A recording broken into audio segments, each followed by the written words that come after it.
Ah, abbiamo un problema con Rodolfo. È anche relatore, giusto? Sì, è il primo. Ah, ok. È un problema del tuo PC, deve provare eventualmente con le cuffiette del telefono. Vediamo un po' se risolviamo quello. Oltretutto gli si disabilita, non so se è lui che sta provando, gli si disabilita l'audio. Forse è lui che prova a mettere e togliere l'audio. Non lo so, Ieri però Paolo. mi sembra che funzionavano. Ieri funzionavano. Ieri no, ieri è andato bene. Sì. È andato bene. Sì, Lo funzionavano streaming tutti. volete controllare un attimo se è partito? Francesco, scusami. Ora controllo io. Ah. Sì, siamo in diretta dal vivo. Allora, dobbiamo provare a dire a questo Rodolfo di usare delle cuffiette e vediamo se riusciamo. Francesco, provi tu a dirglielo? Hai un contatto? Sì, gli ho detto di uscire e rientrare. Mi sembra che ha già fatto questa prova, ma non è... Paolo, a me sa che succedeva ieri, cioè io non riesco a far funzionare le cuffie, per esempio. Le cuffie in che senso? Mettendo le cuffie non vede, è perché non si interfacciano con, bisogna cambiare il... No, ho visto, ho fatto tutti i tentativi. e non le prende. No, vabbè, per dare un indizio che magari può essere il computer, il PC No, è di qualcosa del Rodolfo. PC, non so ora che È PC il usa PC che rispetto. probabilmente... Bisogna dire che WebEx, poiché ha molti permessi sulla privacy, è molto stringente, ma questo lo paghiamo per il fatto che è molto più sicuro rispetto alle altre Ho piattaforme. capito, infatti. Noi stamattina, per esempio, ho avuto un attacco hacker su Zoom. Ho letto di parecchie cose comunque. Sì, è che noi abbiamo la licenza, abbiamo anche il firewall di protezione, ma non c'è stato... Fortunatamente abbiamo chiuso e poi abbiamo riniziato.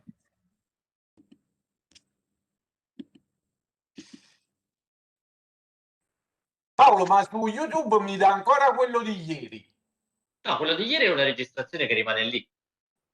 Lo lasceremo lì. E poi c'è un live. Quello partito adesso. Ah, No, poi c'è il live.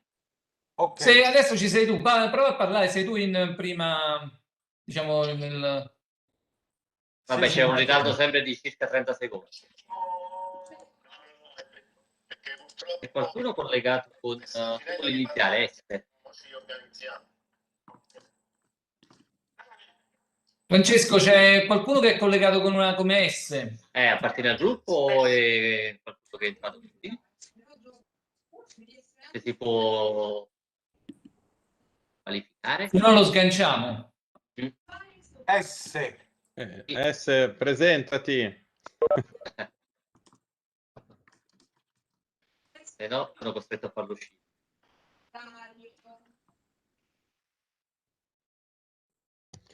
Ciao Vicente.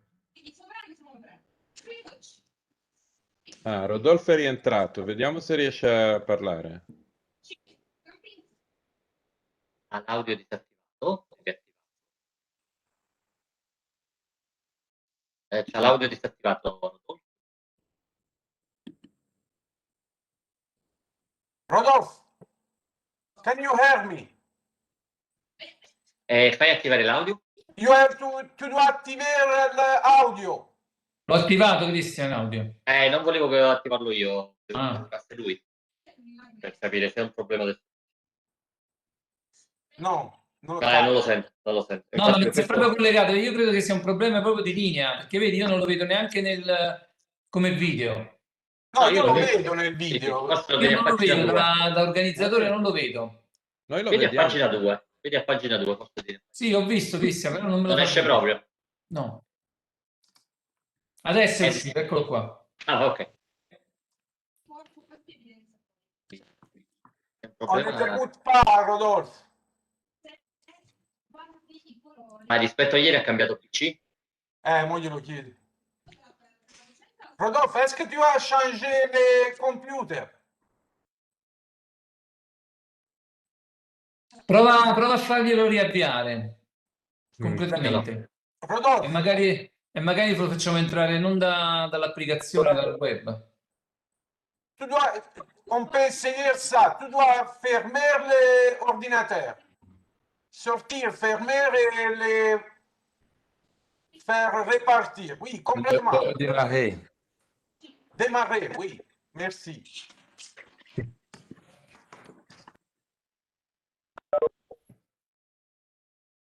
Francesco, c'è anche un utente che si qualifica come Unive. È Unive Venezia, vabbè, questo qui Venezia, è... sì, sì, Università di questo- Venezia, ok? Sì.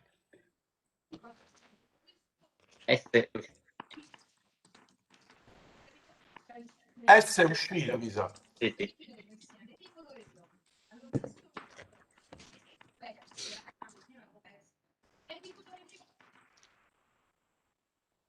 Vicente, buenas tardes.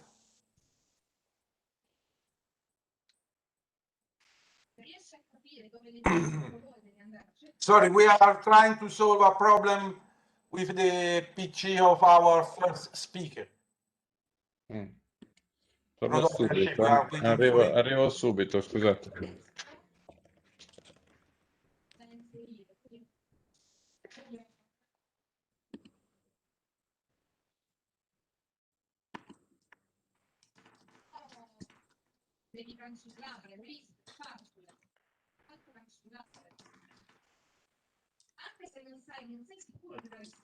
Cristian, io ho paura che abbia potuto cliccare su scambia audio. Lo so che Però adesso per spiegarglielo come deve cambiare diventa un po' complicato. Dove sarebbe scambio auto, Paolo? è sotto, vicino a Sotto ci attiva sono tre disattiva audio. puntini, sì. I tre pallini al primo, diciamo, la prima finestra c'è scritto, c'è scambia audio. Adesso non so in francese o in inglese qual è la dizione. Changer Oh, Silvano Fagioni, ciao.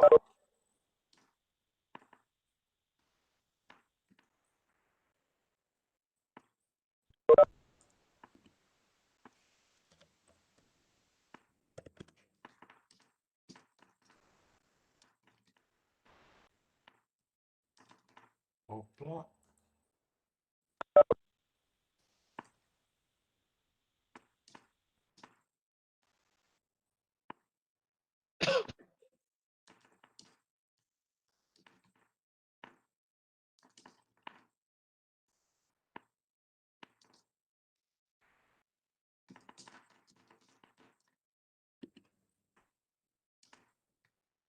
I'm going to write an email to Rodolfo. Silvano Fascioni non si è ancora connesso completamente. Ah, ok.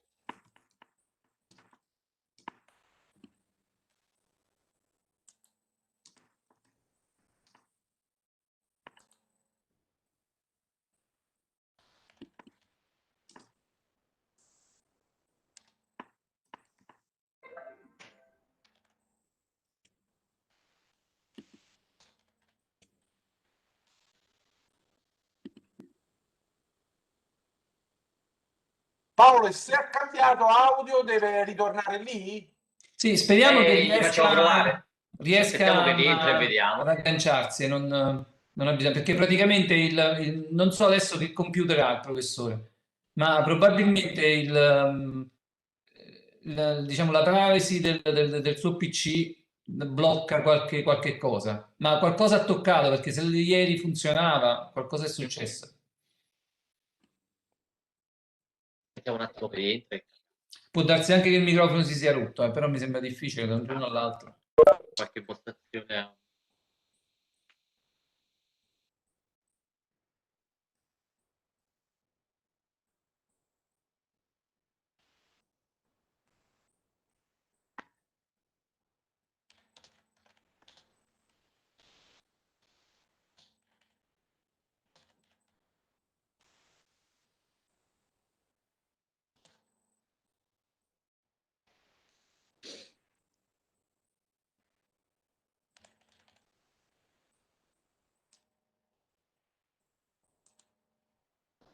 Sono già gli spettatori.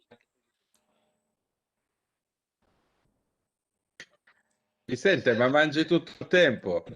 Ti vedo sempre mangiare. Senti, come va la tesi? Mais on peut parler après, non?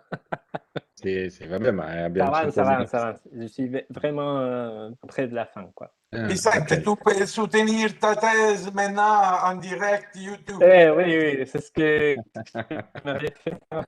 È vero che c'è la diretta Privé. YouTube, non ci avevo pensato. Sì. C'est le meilleur jury que tu auras jamais ici. Il faut que tu dises que c'est une très bonne thèse, que c'est vraiment la jeune Magnifique. promesse. Non, mais c'est une thèse magnifique, réellement. Je le pense vraiment, c'est pas pour le Ben, spectacle. il faut que je la finisse. Ouais. J'ai hâte de la discuter. I'm sorry for this. Francesco, dovresti provare a contattare il professor dopo. Sì, gli ho scritto una È mail. strano che non rientra. Ma noi non possiamo chiamarlo noi nella riunione. Sì, gli possiamo inviare il link. Abbiamo una mail, qualcosa? No, ma non lo possiamo chiamare, sai perché? Perché non fa parte del Tinens, cioè non fa parte di un'organizzazione. Noi su Teams lo possiamo fare perché facciamo tutti parte di un'organizzazione. Allora possiamo fare la chiamata, altrimenti bisogna mandare sempre il link quando è esterno. Come in questo caso dobbiamo mandargli il link. Se vuoi glielo possiamo mandare.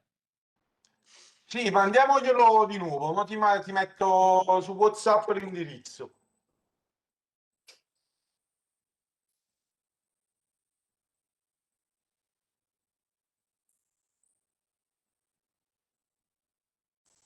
Francesco, ora te lo giro a te e glielo inoltre. Ok.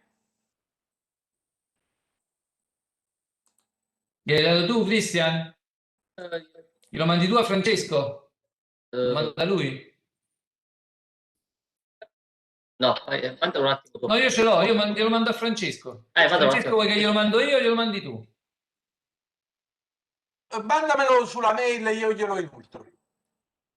Ok, te lo mando anche su WhatsApp e te lo mando sulla mail.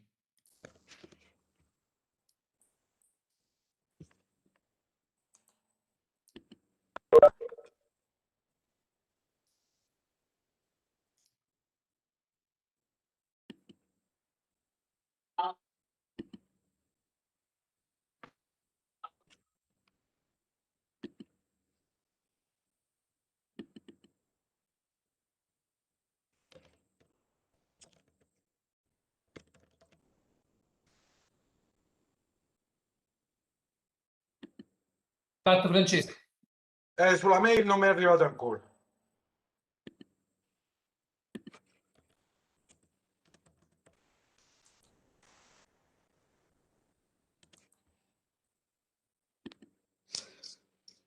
Ciao, Francesco.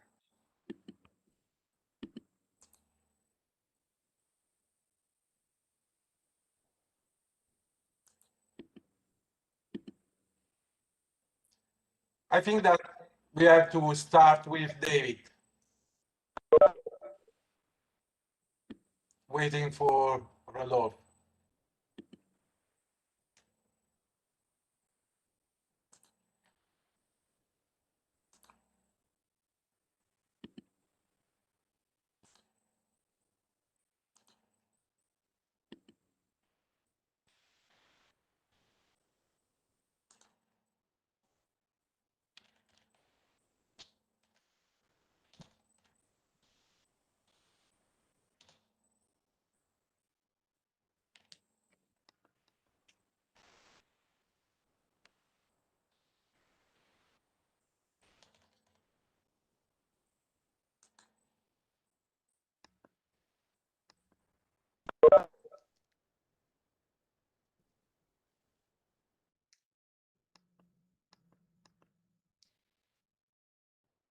Carolina, there are two Carolina.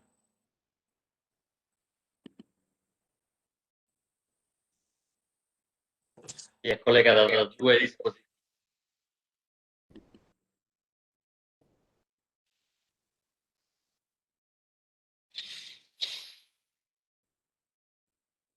Okay.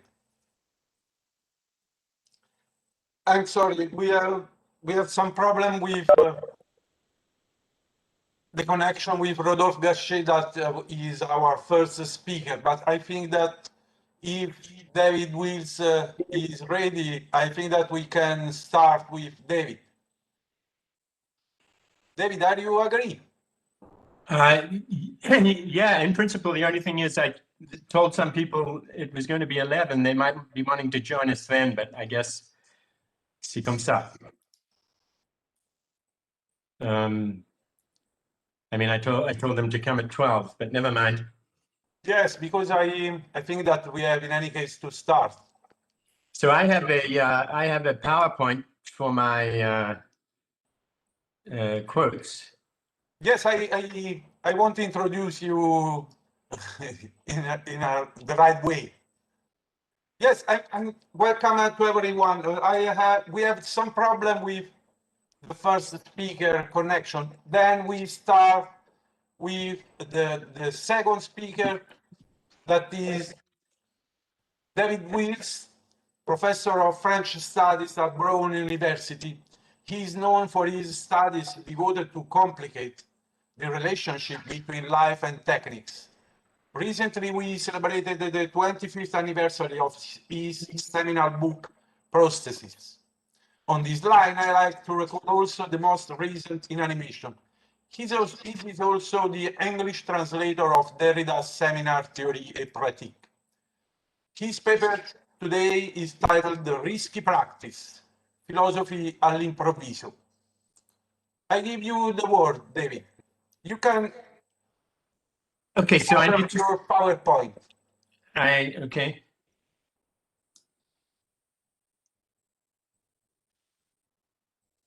And I can share my screen. Yes, yes.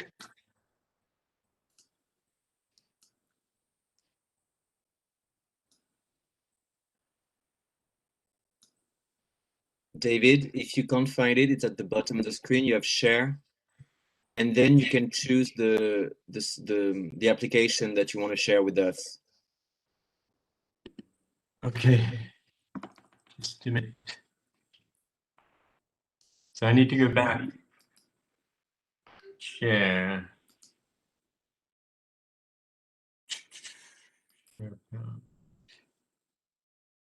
Yes, perfect. It's working now. Thank you. Thank you. Okay. So I have in French the longer quotations from the from Théorie Pratique. I'll be reading my paper in English, and I'll be reading the quotations in English. But if you prefer, you can follow them in French if I remember to change them. So there will be certain syntactic changes between the French and the English.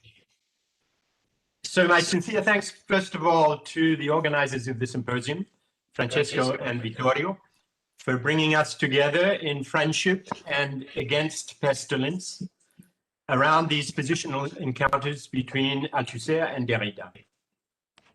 If I had the privilege of being invited, it is, I presume, in spite of my lack of credentials, no doubt rather because I happen to be the English translator of Derrida's text, Théorie et Pratique, published in 2017 by Galilei, as Francesco just mentioned. By way of anecdote, let me say that that was a mistake. I wasn't planning to translate that seminar, but Le Parjure et le Pardon, which I've now been involved in translating, that fate had its way when Alex Garcia-Ducman edited the volume in French.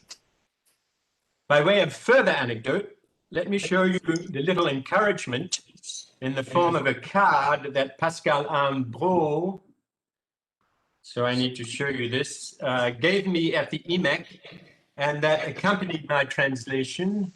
Can you now read this?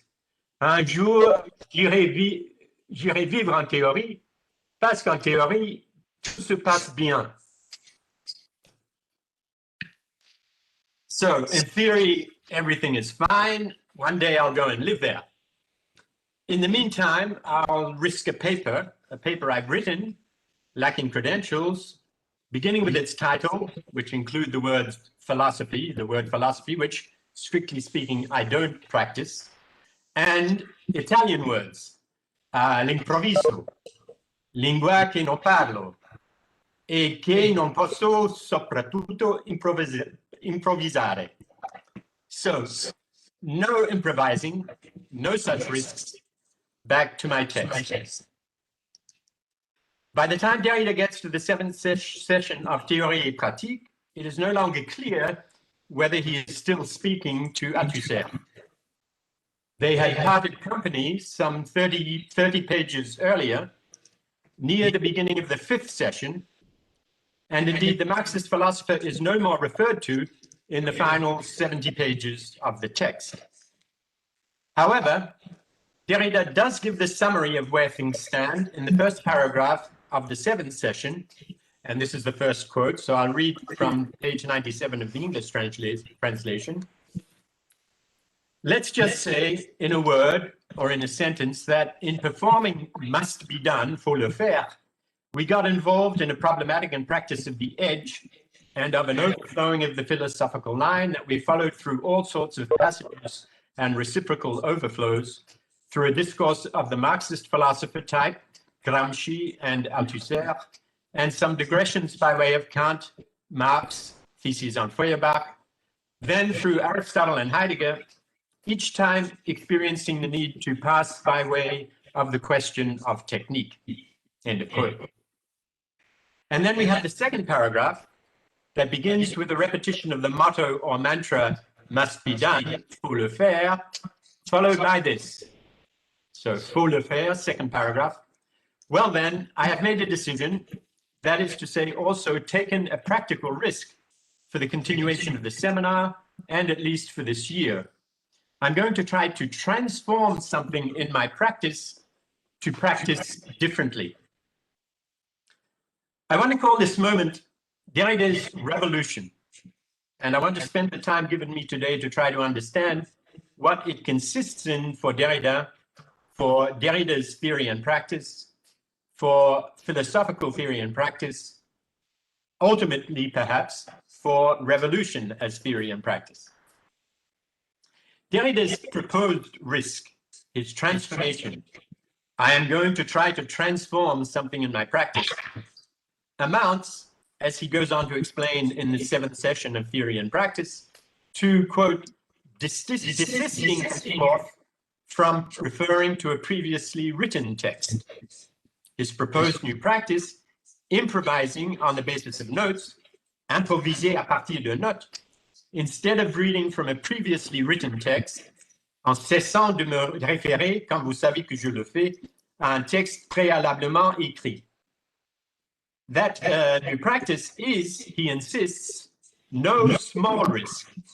It is, and third quote, it is no doubt minimal in your eyes, but quite serious in mine, and in relation to the body and the subject that I am. Should be the subject and the body that I am, perhaps in the French.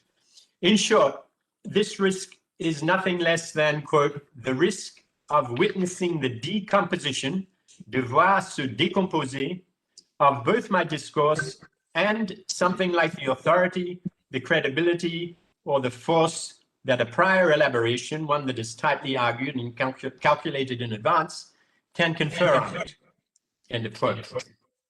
So, no smoke, he says.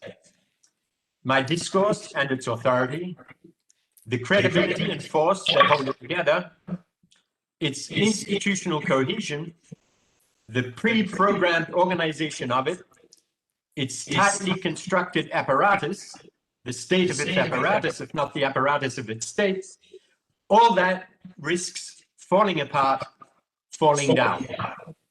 My authority risks being overthrown. The body and subject that I am risk being reduced to rubble. But they're seems to imply it must be done. Even if a high-stakes presumptuousness is included in that implication, il est gonflé de bec being one of the senses that Derrida wants us to understand in faut le faire in French. Even if a high-stakes presumptuous is included, namely, I may fall flat on my face, but it must be done. I'm prepared to take the risk. And I may be full of myself, but I'll take that risk also. Such is Derrida's revolutionary fervor at the beginning of the 7th session. Somebody has a microphone on in the background, perhaps. As it turns out, however, the revolution is short-lived. 2 pages into this new practice, it falls or fails. Derrida soon notices, as though he could have foreseen it all along, that with its pretext of transforming further, of forging on still further, multiplying the risks and chances, my new practice of improvising on the basis of notes was not only a fiction, but a mechanism that encouraged repetition. In short, it came down to wasted labor. I don't have that in the French, I'm sorry, I'll repeat it again in the English. With its pretext of transforming further, of forging on still further, multiplying the risks and chances, my new practice of improvising on the basis of notes was not only a fiction, but a mechanism that encouraged repetition. In short, it came down to wasted labor. End of quote. He considers his transformed practice to be, quote, a mystification and a simplification, and so resolves to, quote, return at least provisionally to my old practice, at least at certain moments. Counter-revolution then, or at least institutional longevity for some sort of provisional government. Is that how it goes? Must be done, pumped up, let's do it, leading to nothing much at all, practically nothing. Those would be among the questions that spring immediately to mind. But we would be wrong, I will suggest, to read that trajectory of a revolutionary practice as the failure that I have just suggested. Or at least that is the hypothesis I want to advance by the end of this discussion. I want instead to propose that this revolution of Derrida's practice, his transformation of philosophy by means of a putative internal pedagogical adjustment, let's change the way I teach, is in fact nothing short of revolution, or at least the new practice of philosophy that transforms philosophy in the terms Althusser outlines, quoted by Derrida in the 5th session, a transformed practice that, in Althusser's words from Lenin and Philosophy, quote, can to some extent assist in the transformation of the world, end of quote. In order to develop my hypothesis, I would like to begin with the first sign of that revolution, a sort of grumbling, perhaps a lumpen proletariat grumbling that one hears from Derrida at the beginning of the seminar in its very first words. Theory and practice then, faut le faire. Théorie et pratique alors, faut le faire. Those are the first words. It might seem like nothing more than my heaving a sigh of discouragement tinged with ironic process, un soupir de découragement teinté de protestation ironique. He then says, but a certain subversive force has been unleashed. For in that first faut le faire, there are, as we will progressively come to understand in reading the seminar, at least 3 different meanings in at least 3 different registers. So first meaning, first register. Okay, here we are. There's no way around it. We've turned up and confronted with the task. We just have to get down to it, however unpleasant it be. So let's put our shoulder to the wheel. It's dirty work, but somebody has to do it. Faut le faire. Second meaning, second register, at the other end of the ironic scale, you've got to be joking. You, ultimately the Minister of Education, do you really think in 1976, 8 years after 1968, 1 year after you gave us as topic life and death, that now is the time to deal with theory and practice? Is this your way of making the agrégation politically relevant? Really? Wow. You've got some nerve. Faut le faire. And then the third, perhaps more straightforward register and meaning. I hear you, I get it. Time to stop interpreting the world and transform it. No ifs, no buts. Faut le faire. But while conveying those 3 different nuances, in 3 different registers, Derrida also makes clear that he is asking about the deed of teaching itself, faire, about what gets done in the here and now of the seminar he is beginning. Quote, when I say faut le faire, what am I doing? Quand je dis faut le faire, qu'est-ce que je fais? When I, as a professor in a seminar, say it must be done, what am I doing? And to reinforce that sort of reflection, he says a few lines later, as I do each year, I'll start by critically analyzing the situation that is imposed upon us, by inviting you not to be satisfied with critiquing it in theory, but to try to transform the situation effectively, practically. End of quote. But he will limit that critical analysis by preemptively excluding one possible form of it, namely the strategy he had chosen previous year in his life-death seminar. I'll distance myself from a path that could be legitimate, but along which I'd surely get bored myself and probably you also. This is the path that we took last year regarding life-death, a path that led us to call into question in general terms the oppositional logic, dialectical or not, that by means of the and related death and life one to the other. End of quote. In 1975, the Ministers' Commission had decreed life and death to be the overarching theme for the agrégation. In 1976, it was to be theory and practice. And although deconstructing the oppositional, that is to say, philosophical logic, would also be possible and necessary, so that's continuing at the bottom of this quote, as is the case of this rule concerning philosophy curricula, that always proposes an opposition, a position, or apposition. He won't do that this time round. Faut pas le faire, je ne le ferai pas.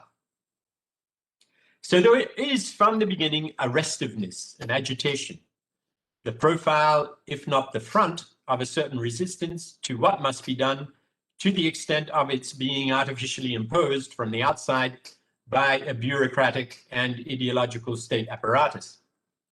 It is as if Derrida was saying this: if you tell me to deal with theory and practice as a thematic, if you, René Haby, the current Minister of Education, however reformist you be, if you tell me that theory and practice is what must be done this year, well, you can expect some resistance.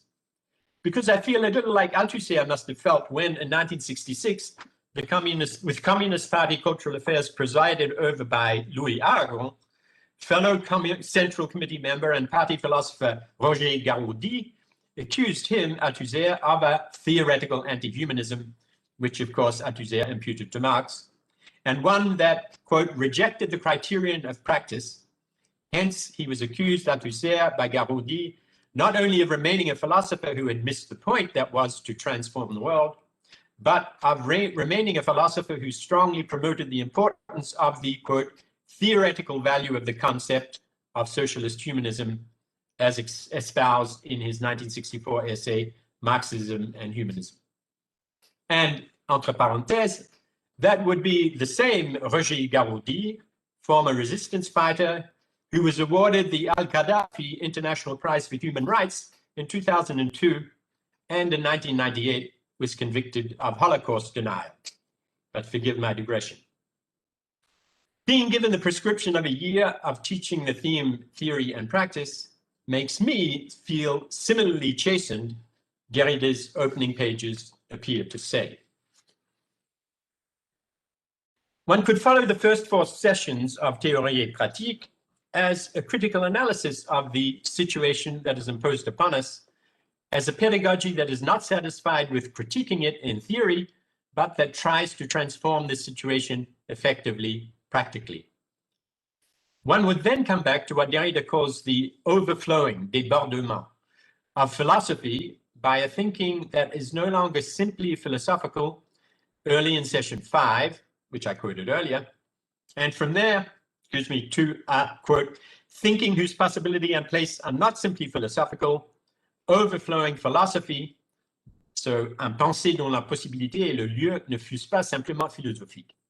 And then to this question, where am I trying to go with this thinking? où est-ce que je veux en venir avec cette pensée?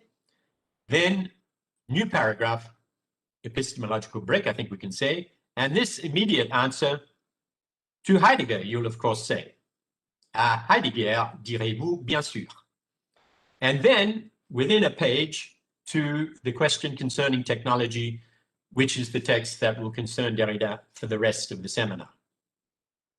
So the question of theory and practice, the quandary of how to move beyond philosophy to transform the world that became the problem of Marxism beginning in 1845, the problem of a philosophically theoretical Marxism that would not for all that be theoreticist, such as concerned Althusser, the overflowing of philosophy that Derrida therefore identified will, in the second half of the seminar, involve a reconfiguring of the question of praxis as a question of technique. The logical steps that take Derrida to Heidegger and take us in the seminar from theory to practice to technique appear straightforward enough. Althusser's on the materialist dialectic has as its epigraph this part of Marx's eighth thesis on Feuerbach, quote, all mysteries which lead theory to mysticism find their rational solution in human practice, end of quote. And that serves as a cue for Althusser to give this definition of practice, quote, any process of transformation of determinate given raw material into a determinate product, a transformation effected by a determinate human labor, transformation of a given nature, raw material, into useful products by the activity of living men, end of quote. As a result, Derrida will maintain that this Marxist discourse presupposes an essence of humanity, of production as transformation of raw material, an essence of technique, in short, a network of philosophical determinations that have been handed down from the history of metaphysics. An assessment that is reinforced in Heidegger's letter on humanism with this quote from Heidegger, the essence of materialism is concealed in the essence of technology, about which much has been written, but little has been thought.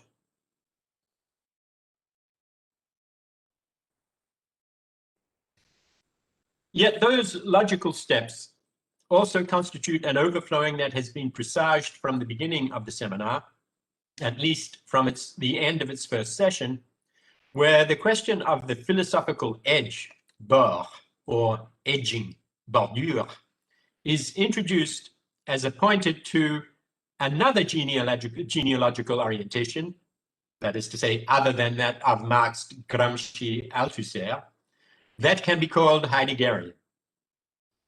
A logical step requires a defined edge, as does a break, whereas the problematic of the edge precisely for Derrida, quote, takes aim at the edge. It aims to problematize the security that a border provides. Cette problématique vise le bord, vise à problématiser la sécurité que procure un bord. Overflow, débordement, has to be read throughout the seminar as a type of differentiation of the break, whether epistemological or philosophical, whether dialectical or theoretical. Overflowing, as Derrida says, is the trait of discourse in general. Indeed, by the beginning of the sixth session, overflowing will have inundated the seminar itself, even to the extent where the concept or quasi-concept of it will have overflowed into or been overflowed by something we might call its affective quality, something like its Stimmung, namely fatigue. The sixth session begins, we are over the edge, débordé, whence our fatigue. We are truly over the edge. Nous sommes débordés, d'où la fatigue. Nous sommes vraiment débordés. And then at the beginning of the seventh session, the next session, we encounter the decision I began with, the decision to improvise on the basis of notes, a decision that, because it is inscribed under the sign of the session's open words, toujours pour gagner du temps, still in order to save time, is a decision overflowed by urgency, a decision born of a type of panic. So the edge between theory and practice, and all the other edges that Marxism introduces in order to distinguish itself from philosophy's interpretations of the world on the way to transforming it, have been overtaken by an overflowing that necessarily takes place in philosophy and in discourse in general, and which finally appears to be overtaken by haste and fatigue. Le débordement débordé par l'essoufflement. That somehow gives rise to a decision. And yet, I want to be perverse enough to read that decision as Derrida's revolution. So, how might such a reading proceed? I suggested earlier that the decision or its effects, the seminar's improvisational mode, barely lasts 2 pages. Indeed, one could say that it lasts only 8 lines, that being the amount of text in note form before Derrida reverts to syntactical prose, then begins to recant and make his reductive assessment of wasted labor. More fatigue, therefore. That said, notes do indeed punctuate the text a number of times throughout its remaining pages, of which there are 25 in English, 34 in French.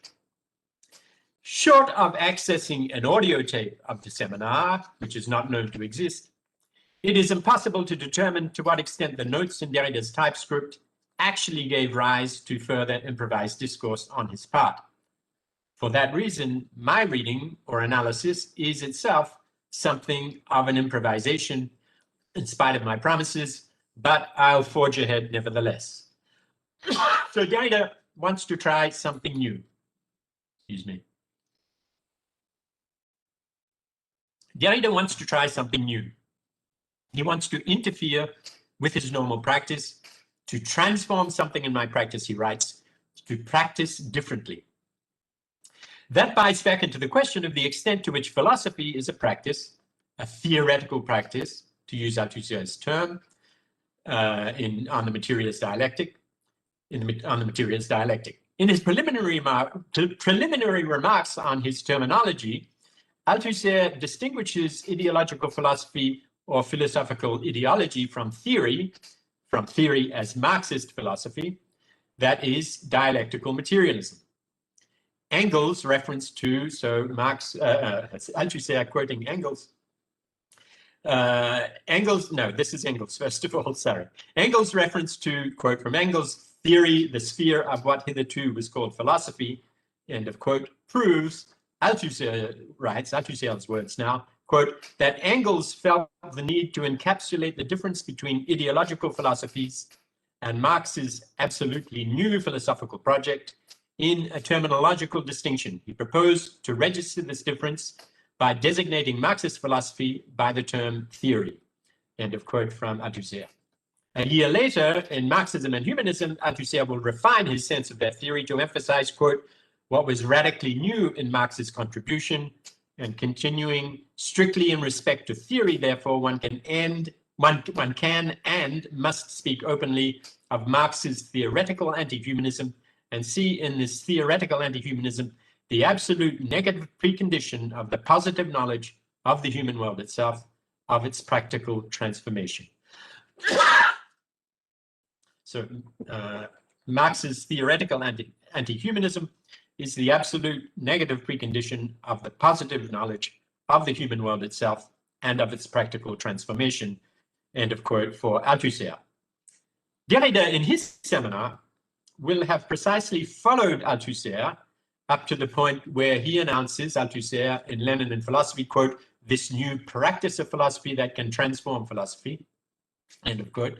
And as Derrida makes the transition to Heidegger, he will acknowledge that when Althusser, so quoting Derrida here, right, so when Althusser identifies the Marxist project of a new practice of philosophy, the defining discourse is no longer simply that of philosophy defining or situating itself. Rather, this defining discourse is itself also an act, a political gesture, a practice, end of quote. So although Derrida's investment is not the same as Althusser's, although he does not have the same preoccupation with definitions Although he does not claim to practice dialectical materialism or Marxist philosophy, or to move thereby over the edge of philosophy, he does nevertheless imply that he is involved in a philosophical practice that is a type of theorizing, one that remains susceptible to transformation, a practical transformation that proceeds by way of an improvisation. What is the responsibility of philosophy, Derrida seems to ask, to its own conventions in terms of reference, its terms of reference, and so on. If one cannot, for Derrida, so easily step beyond philosophy, would not its first point be, nevertheless, to revolutionize itself? Isn't he, in effect, saying, philosophers have interpreted the world in various ways, the point is to change the world of one's own philosophizing? Or, another formulation, the philosopher pedagogue theorizes in various ways. The point is to make a new practice of philosophy by means of an intervention or improvisation in the pedagogical world.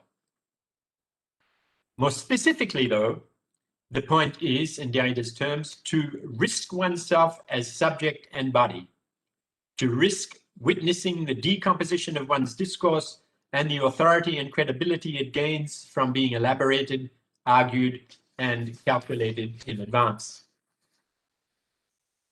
Let me push on to my conclusion, because we haven't yet reached the crux of what I am calling Derrida's revolution. If I have been repeating the formulation, the point is, it is because that is how English renders the Es kommt darauf an of Marx's 11th thesis, that is the moment of movement from theory to practice, from philosophy's interpretation to transformation. Es kommt darauf, si trata pero, ce qui importe. The point is, it all depends on what it comes down to. That is my point, in fact, that syntactic articulation, the point where it turns, a transition, a sort of chiasmatic fulcrum or crossover, if you like, the slash, la barre oblique, la barra inversa, between theory and practice, between interpretation and transformation of the world. It might be translated via the decision, the cut or break between composed and decomposed discourse that we encounter in Derrida's terms in the 7th session. That might be its mise en œuvre, the moment it is put into operation, but there are signals that it was in preparation long before. At the top of the typescript of the 2nd session, Derrida adds in handwriting the fragmented syntagm T-R-A, T-R-A, tra, tra, and tra, barre oblique, tra, will become his shorthand title for the entire seminar. You see it on the manuscript written throughout, tra/tra.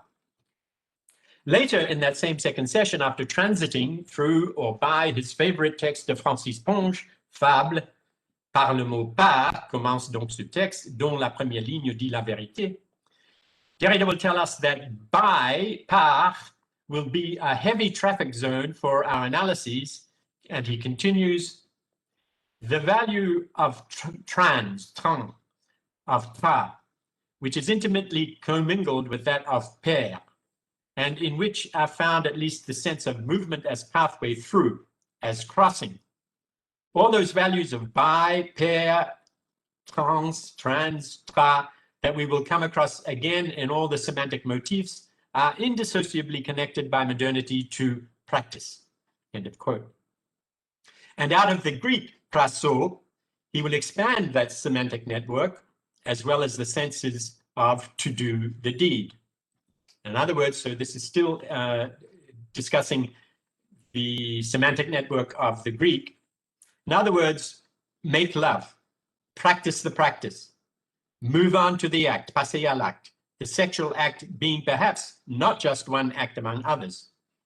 If the passage is as crossing through, always a passage as act, a passing on to the act, and if the act always implies as practice a crossing, then every act is a passage as crossing and as transgression.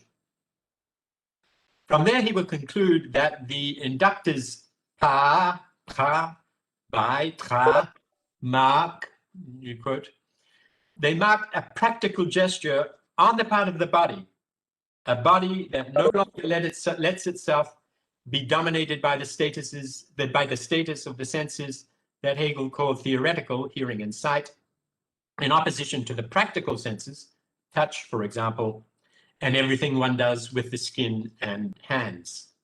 End of quote. This then is the body I want us to understand that is at risk in the decision that is a revolution. Not because Derrida's revolution is a sexual revolution, although we could perhaps read something of that in it.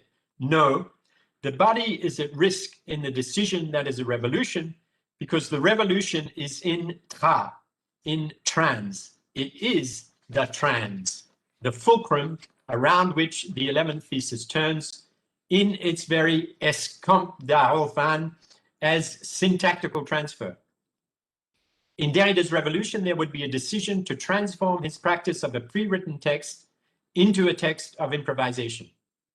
Now, while that might appear as simply transferring one practice to the place of another on this side of the interpretation/transformation equation, his emphasis on a certain overflowing of tra, pa, tra, means that the whole mobile field of practice is engaged up to and including the frontier exchange and triage post across which philosophical interpretation was presumed to become practical transformation of the world. Indeed, up to and including the frontier post and back behind it to make of what philosophers do a similarly mobile site that is traversed by the tra-pra effect. On that terrain, Derrida not only makes the decision to practice differently, but implicates in it, quote, the subject and body that I am and their potential decomposition. Encore un effort, and we will be done. Last paragraph. It is in order to analyze the techno-metaphysical regime of truth governing the relation between praxis and the human that Derrida follows Heidegger into the question of technology. So any implication of the subject and body that I am in Derrida's revolution would have to be understood as a technologization of subject and body. A technologization that is an enframing, Gestell, by which the human, according to Heidegger, both challenges, orders, stockpiles, and is in turn challenged, even endangered. Derrida's revolution is therefore performed like the wheel that he has Robinson Crusoe rediscover in The Beast and the Sovereign, a wheel that we are tethered to in our apprenticeship that is a training in both autonomization and automatization. If Derrida improvises a rupture in his discursive practice, if he makes the somewhat contrived transition that we see from Althusser to Heidegger, from praxis to techne, if he concentrates it all in the pra-tra effect that engages his body, it is better to show that if there is transformation, where there is transformation back, behind, before any human or any practice in an originary technicity of the world. Thank you.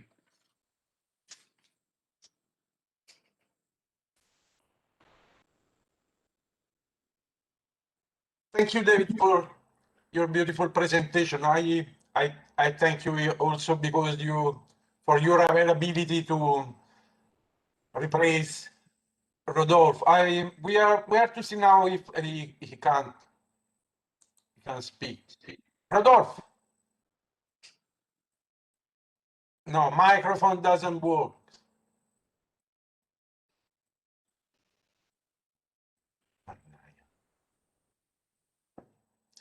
Rodolphe, you can hear me? Yes.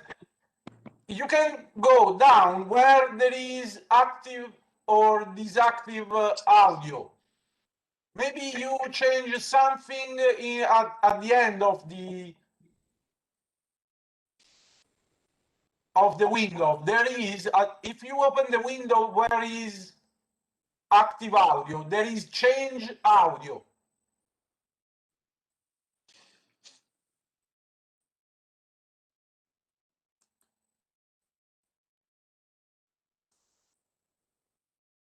I gather my screen, maybe you can see.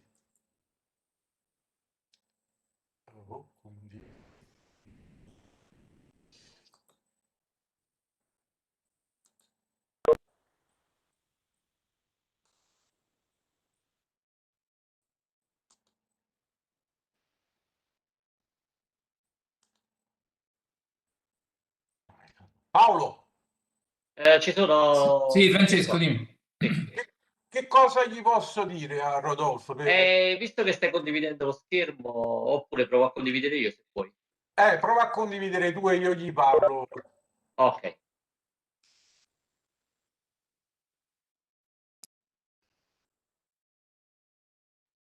Rodolfo, we are now to show you where maybe you have to change something.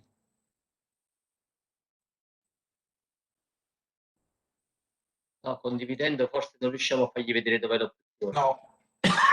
Non è come Teams. Riusciamo. Ah, sorry. No, vabbè, non... No.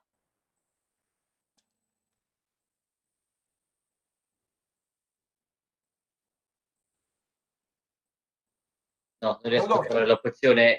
Devi provare a dirgli dov'è disattiva audio o attiva audio. Se c'è una freccetta con... Sto condividendo io, audio. la vedete la finestra? Sì. La vedi? Sì. Ah, sì, vai tu. Eccola qua. Qui. Esatto, cambia audio. Forse ha cliccato qui sopra. Però non credo, Francesco, che sia un problema del programma. Credo che sia un problema del PC. Del suo PC. Del suo PC, perché ho visto che anche prima ha avuto il ritardo per farlo riavviare. Peccato. Rodolfo, do you see the window on the screen where there is change audio? Maybe you change the audio.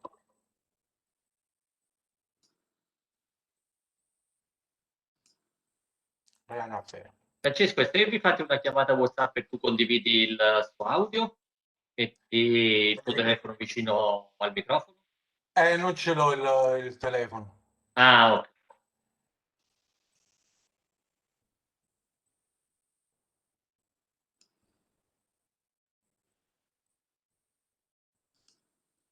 Francesco, altrimenti dobbiamo fare una chiamata a vedere se con Zoom riesce a collegarsi e poi lo trasmettiamo, lo condividiamo la finestra, però è un po' complicato. Cioè, io credo che se non funziona con Webex non funziona neanche con Zoom, però se vuoi possiamo provare.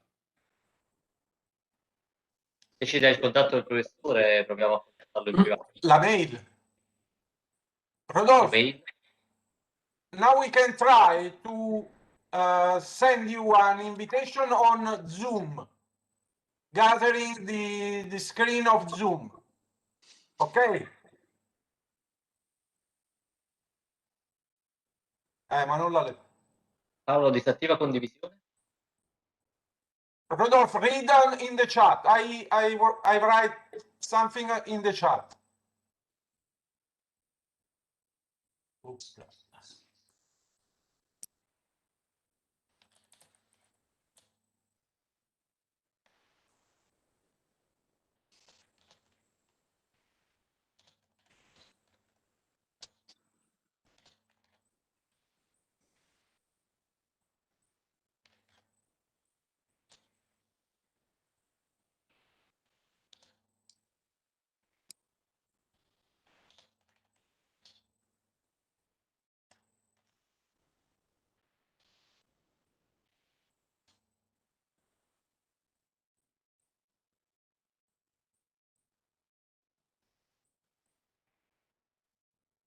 Ok, ok. Paolo, ti mando l'indirizzo su WhatsApp.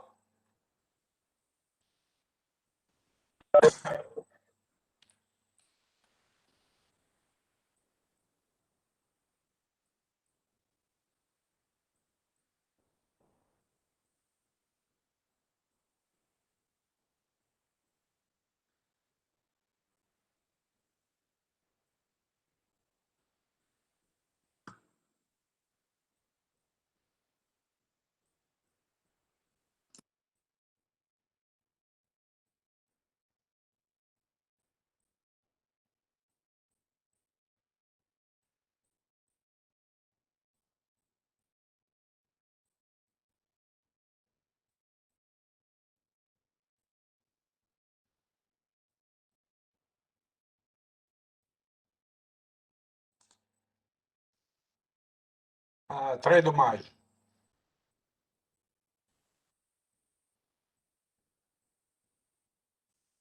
Vittorio, are you thinking about a solution?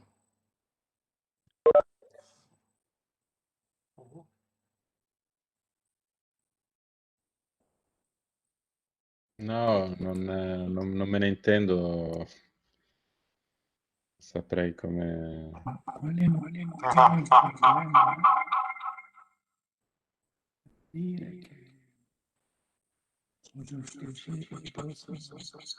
E Rodolfo, questo qui, eh?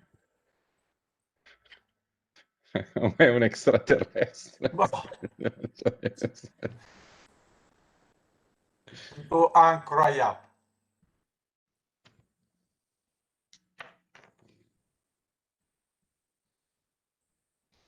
Paolo, gli hai inviato?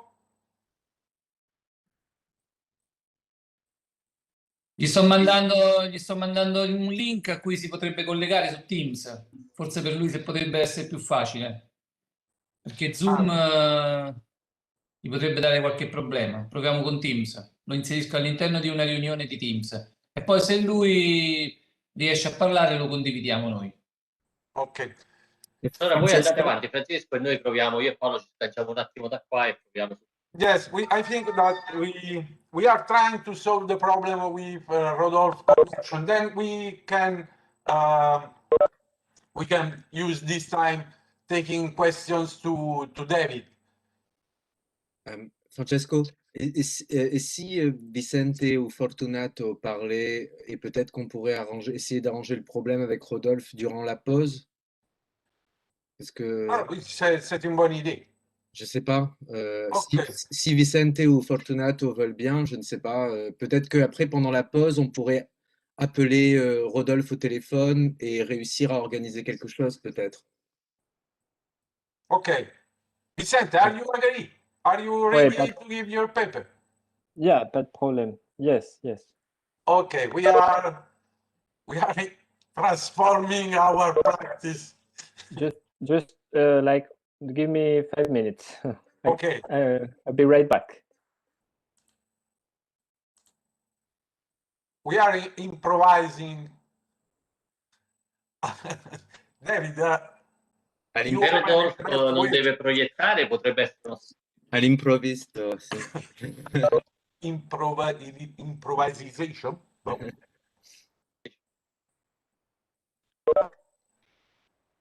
Then we are changing once again the program, and the next speaker will be Vicente Montenegro. That is coming.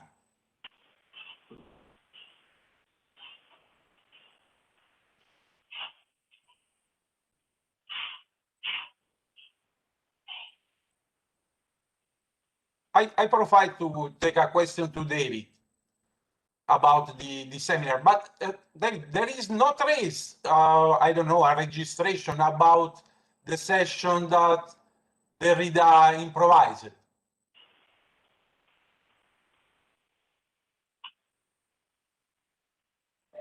Not as far as I know. Not as far as anybody has been able to tell me, but I don't know if anybody in the audience has different information. Okay. But I mean, the seminar was transcribed from a typed script, and even the record of it in the official documents is not totally accurate. First of all, even the year of it was misinterpreted by Garcia Dutman. Yeah. So you know, it doesn't seem nobody has emerged who can give us information about that, it seems. What was the question, Francesco, again? Sorry. Non, j'avais lui demandé s'il y avait des registrations de la session improvisée dans théorie et pratique, ou dont nous avons seulement les notes, non? Les notes qui sont utilisées pour l'improvisation. Oui. That are very interesting notes. Yeah. There is the question of technology and difference. Oui. Yeah, thank you so much for your paper, David. It was amazing. Thank you. And about this note taking, what I thought was very interesting is how, because basically what Derrida is doing to write down everything that he teaches is something that I mean, nobody is encouraged to do that, right? And but at the same time, I mean, today, I mean, at least, I don't know how it was at the time, but at the same time, I think what Derrida is showing us is that if you take notes, like if you don't actually write down what you're saying, you risk rambling, as you said, but also you also risk kind of losing track of what is the most difficult and the most resistant in what you're trying to say. And there is this sort of like technocratic encouragement to not over prepare in a certain sense, but by over preparing, you're also arming yourself against the repetition of the same and the improvisation that always risks to be just a way of going to what you know best and not taking risk in the end. And I think this tension between taking risk and actually being comfortable is very interesting in what you described. Thank you so much. Yeah. Thank you. Yeah, I mean, there are a lot of things that one can discuss in terms of Derrida's pedagogy in the seminars in general. But this one specifically for the fact that it's one of the rare cases that we know of, at least, where he does abandon his written script. Of all the seminars that have been published so far, certainly this is the only one. And you know, one could entertain all sorts of hypotheses about the extent to which it was a reaction to too much going on in certain areas of his life, and so on and so forth, and whether it was a decision that was dictated by haste, in fact. But it nevertheless, the fact of his explicitly explaining it and as it were justifying it and making it part of the practice, I find very interesting. I mean, if one had more time, if I had had more time, I would have also liked to look at that in comparison or contrast to what is in effect the direction that his teaching goes for the remainder of the seminar, which is really, it just falls into transliteration of Heidegger's German. So of course we get this effect in many of the seminars where he's dealing with a text in, for example, German, and he's reworking the translation and adding his own translation and so on and so forth. We're used to that. But the extent to which that takes place in Théorie et Pratique is also fascinating, because it's as if his first attempt is this conscious and contrived transformation that he talks about and that I talked about. But there's also this other attempt, which is, as it were, outside of his control, where he lapses into simply reading Heidegger in the German and transliterating it into French, and adding practically no commentary at all. So just a type of repetition. And one gets that, for example, in the Geschlecht seminar recently translated. It's also an interesting thing to consider. About the extent to which transformation could be, on the one hand, a break with the practice of written text in favor of notes, but on the other hand, could simply be a repetition, right? Or a translation. Sorry, I will communicate something to Rodolphe that maybe is not reading the chat.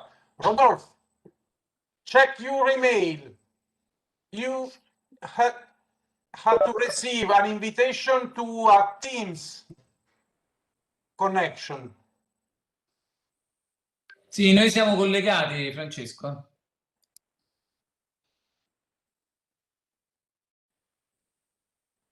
Try to connect to this team class, and then we gather you on our screen.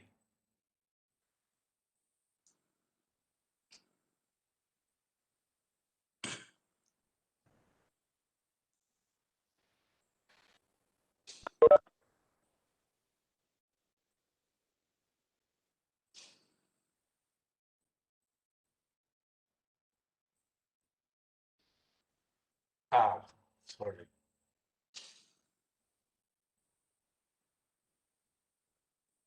Rodolphe, we can use the break to solve this problem. Now we continue with Vincente, okay?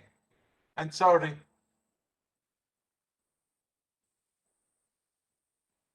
Okay, sorry. Yes, it's true. In theory, all is okay, but in practice, there are many problems, as David recalls. Okay, now we have our second speaker, that is Vicente Montenegro. Vicente is a PhD candidate in philosophy at the Université de Toulouse and University of Milano Bicocca. Currently is finishing his dissertation on Louis Althusser thought. The title of his dissertation is From Theoretical Anti-Humanism to Aleatory Materialism, Louis Althusser and the Deconstruction of Marxism. He's also editing a collective book in Spanish on Louis Althusser's texts on Brecht and theater, including texts from Etienne Balibar, Judith Butler, Warren Montag, Vittorio Morfino, and so on. The title of his paper today is The Detour of Metaphor on Strategies and Stratagems in Althusser and Derrida.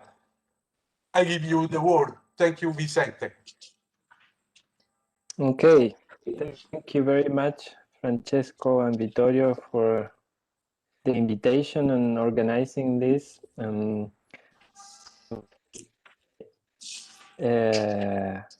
so sorry if this is going to confuse some of the people. I told that I was going to speak at like in an hour later, but anyways, there's in what I'm going to present in this talk, there's a lot to develop, of course. This it might seem at the time a little schematic, but of course there's no other way to present this in. There's a microphone, more than a microphone activated, I think. And so I will present in English, but I didn't have the time, or not every work of Althusser and Derrida in English. So I'm gonna read some quotations in French. Okay, so allow me to begin by establishing a disproportion. Whilst metaphor constitutes a whole field of research among Derrida scholars, we hardly find any reference to metaphor among Althusser's commentators. Of course, this disproportion is due to the quite evident difference that we might verify between the many pages that Derrida devotes to metaphor throughout all his work, and what it might seem as Althusser's complete indifference, not only to metaphor as a philosophical or theoretical problem, but also to the general field of literature and language as a whole. Leaving aside the important place that metaphor and metaphoricity occupies in Of Grammatology and many of Writing and Differences essays, it is above all in his 71 essay White Mythology, Metaphor in the Text of Philosophy, an essay which turns 50 this year, where Derrida confronts in a or rhetorical philosophical figure. As we know, the other important piece on metaphor is his 1978, The Retreat of Metaphor, where he engages a discussion on his disagreement with Paul Ricoeur reading of his White Mythology, presented in his 1975 book, La Métaphore Vive. As for Althusser, there is not a single title from his entire work where we might find something of the kind. But as Althusser has taught us, if we are to read carefully, this is not literally, we might find ourselves shocked by some isolated remarks on metaphor that may lead us to a very different judgment of this rather apparent disproportion.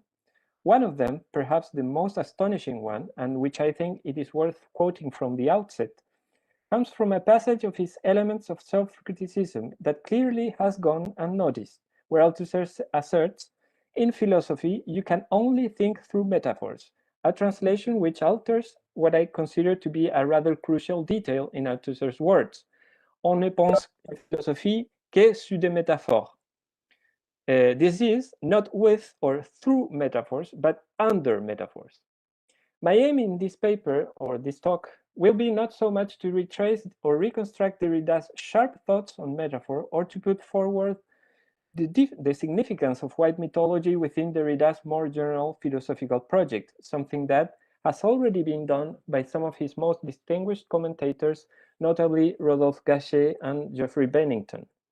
I would rather like to show how Derrida's and Althusser's positions concerning metaphor and metaphoricity are at the heart of each of his conceptions of the inherent strategic dimension of theoretical practice. Before addressing this problem, it is worth doing a brief detour through semantics.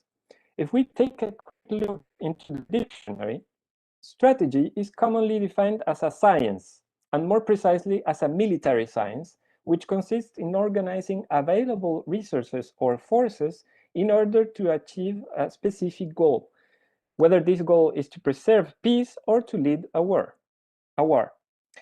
But we find that strategy may be also defined as a careful plan or method, or even as a clever stratagem. Stratagem, on the other hand, which comes from Greek stratagema and from stratagem, which means to act as a general, is defined as an artifice or trick contrived to deceive and outwit the enemy. More generally, stratagem means the skill in ruses or trickery. Not being able to go deep in the significance of this etymology, I just want to draw attention to its importance for what follows on. As any attentive reading of Althusser's and Derrida's main works from 60s and 70s may reveal, they both assign great importance to strategy in their own theoretical elaborations.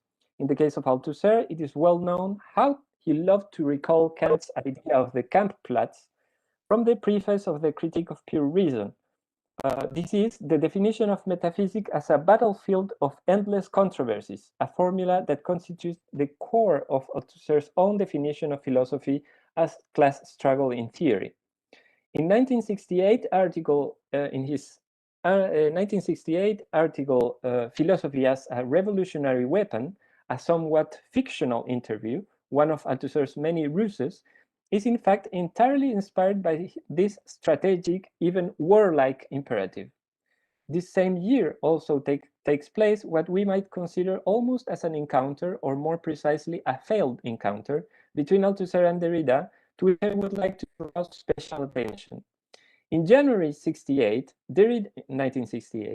Derrida delivers a conference in front of the Société Française de Philosophie under a title that will quickly become an emblem of deconstruction, La Différence. Just a month later, in February 1968, and invited by this same society, it will be the turn of Althusser, who will give a conference under the title Lenin and Philosophy. It is highly remarkable how both interventions are indeed strongly engaged with a problem of philosophical strategy. Just to recall some passages from the very first pages, and we could quote so many other works from Derrida of this kind, Derrida states, I quote, tout dans les tracés de la différence est stratégique et aventureux.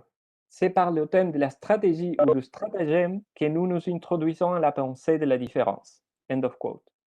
Unlike the traditional, i.e. military strategy, however, this is a strategy deprived from all transcendental finality, une stratégie sans finalité, which Derrida also designates as a blind tactic. But just as this lack of finality is not reducible to an absolute lack of purpose, the blindness is not to be thought literally as an absolute blindness. Some years earlier, in Force and Signification, 63 article, I think, giving an idea of how deconstruction as a philosophical strategy should be understood, Derrida had already declared, I quote, notre discours appartient irréductiblement au système des oppositions métaphysiques. On ne peut annoncer la rupture de cette appartenance que par une certaine organisation, un certain aménagement stratégique qui, à l'intérieur du champ de ses savoirs, de ses pouvoirs propres, retournant contre lui ses propres stratagèmes, force de dislocation, se propageant à travers tous les systèmes, les fissurant dans tous les sens et les délimitant de part en part. End of quote. In Lenin and Philosophy, Althusser begins by recalling Lenin's tactic facing the odds of it, which he explicitly takes as an example of a totally new practice of philosophy. The way Lenin executes this new practice is described by Althusser almost in the same terms used by Derrida to describe his own. I quote from Althusser, Lénine réalise ses tours de force de prendre ses positions anti-empiristes dans les champs même de sa problématique empiriste des références.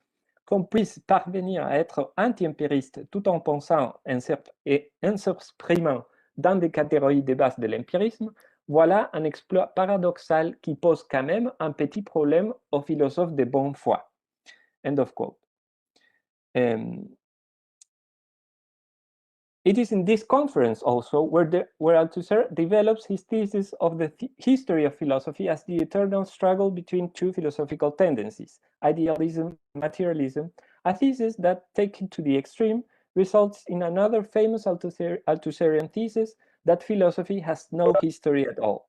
According to Lenin's lesson, philosophy is a never-ending practice of tracing lines of demarcation, the endless repetition of the emptiness of a distance taken, one of the most enigmatic of Althusserian's metaphors, which nevertheless has its real effects specifically over politics and science. For that reason, this new practice of philosophy as a materialistic practice of philosophy must always proceed as an intervention, following a specific strategy, considering the multiple determinants of the theoretical conjuncture, or, in other words, of the philosophical battlefield. Let me now turn directly to the question of metaphor and the detour of metaphor. If I have chose to paraphrase Gregory Eliot's book titled The Detour of Theory, it is because I would like to suggest that the detour of metaphor could also be understood by analogy, if I may say, in the same way as Eliot has defined this gesture following Clausewitz's famous definition. This is, as the continuation of politics by other means, an idea that, by the way, Althusser himself formulates in Lenin and Philosophy. From this point of view, the process of metaphorization should be considered as a fundamental mechanism in the Althusserian theoretical device, the dispositif théorique. Among the many metaphors at work in Lenin and Philosophy, I would like to underline specifically one, which is in fact one of the most important moments in the process of Althusser's self-criticism. Indeed, it is here that we find for the first time the idea that the thesis of the epistemological break must be considered as a metaphor. This is not as the brutal cut into Marx's intellectual biography, as the historical coup de sens that Althusser evokes in Reading Capital, which is of course another metaphor, but as the commencement of a history without end, as a continual break, une coupure continue. This particular amendment is what Étienne Balibar has defined as the moment of the rectified break, la coupure rectifiée, the fourth of a series of moments of self-criticism and rectification of Althusser's thesis of the epistemological break, in an essay which, by the way, remains the most rigorous and convincing explanation of this thesis and its permanent rectification. What is most striking in Balibar's analysis is that, contrary to a long metaphysical tradition that considers metaphor as the opposite of the concept, or at least as something different, he considers the metaphor. He considers that metaphor is what anticipates the concepts. In this way, I quote, "The metaphor of the break must be corrected and reworked by the concept," end of quote. This is an hypothesis that Dominique Lecourt had already explored in his reading of the reduction of metaphor in Gaston Bachelard's Epistemology, in a text from 1970, which was in fact his own intervention at Derrida's 69 and 70s seminar on metaphor. A text which, by the way, I thank David Marusella to calling my attention on it. Derrida, and as we know, Derrida explicitly mentions Bachelard's project of a metapoetics in white mythology. Lecourt explores the idea of a theory of the scientific use of images in Bachelard in the horizon of a complementarity between epistemology and poetics. So that's a little parenthesis that would need further development. But anyway, Balibar goes on to suggest that the concept which the metaphor of the break actually anticipates is the concept of topography, or la topique, arguing that, I quote, "break and topography never stopped being studied by Althusser together," end of quote, in a process which ends up reversing the relationship between them, replacing the metaphor of the break by the theoretical concept of topography, which, by the way, corresponds to the fifth moment distinguished by Balibar's reading, the disappearance of the break. Even if this very concept of topography is in itself another metaphor, which is, as we know, a reformulation through a detour by Freud of the best known of Marxist discourse, the architectural metaphor of base and superstructure, I would like to consider another metaphor closely related to the metaphor of the break, namely that of the inversion of the Hegelian dialectic, a metaphor which is underlined by Derrida in a footnote of white mythology, where he also refers to Althusser's work regarding metaphor in a Marxist problematic, a very long quote, including Lenin Cahiers on Hegel. In fact, if the epistemological break was once conceived as a theoretical concept, it was a concept that Althusser opposed to the whole idea of the inversion, the turning right side up on its feet of Hegelian dialectics.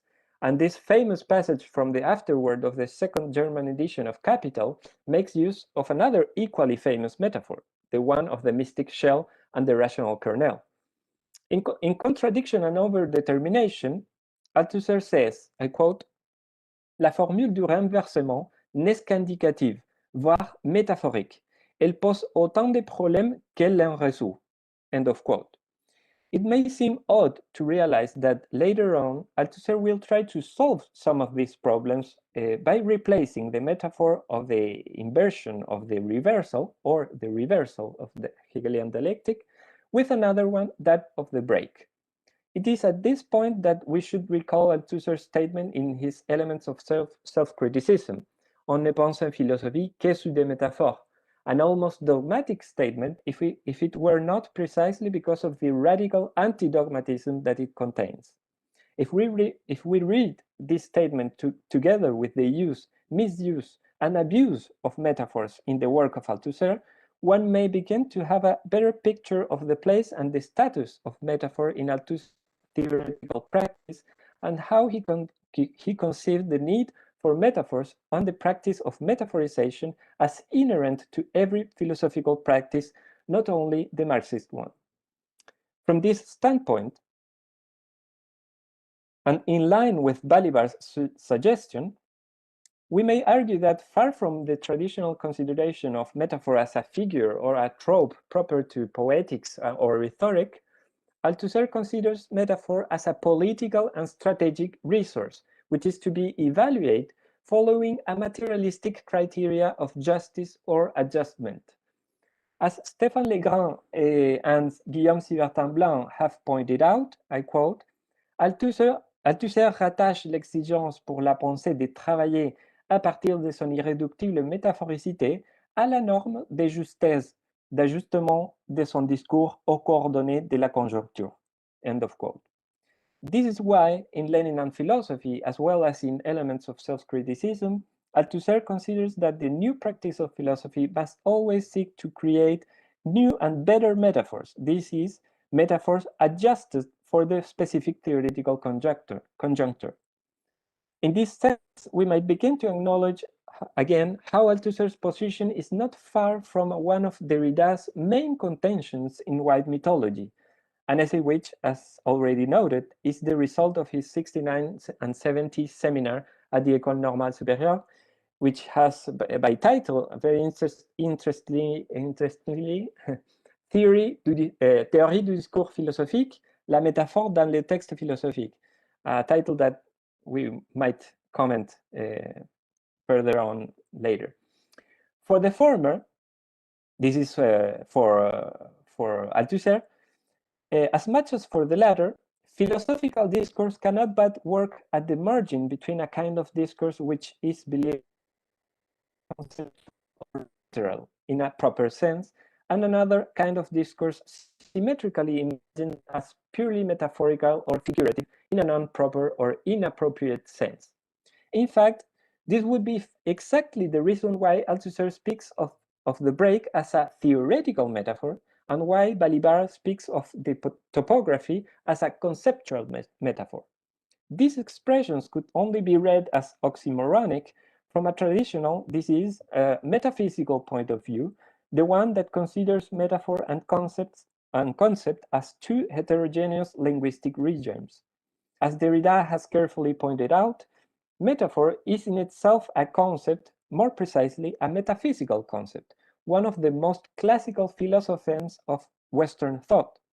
But this concept in fact indicates the paradoxical effect that the very process of metaphorization produces inside the philosophical text. The concept of metaphor indicates the impossibility of a general metaphorology, a meta-metaphorology, as it were, recalling by this formulation, as I said, the project of a metapoetics as proposed by Gaston Bachelard. I quote Derrida's White Mythology. Si l'on voulait concevoir et classer toutes les possibilités métaphoriques de la philosophie, une métaphore au moins resterait toujours exclue, hors du système, celle au moins sans laquelle ne serait pas construit le concept de métaphore ou, pour syncoper toute une chaîne, la métaphore des métaphores. End of quote.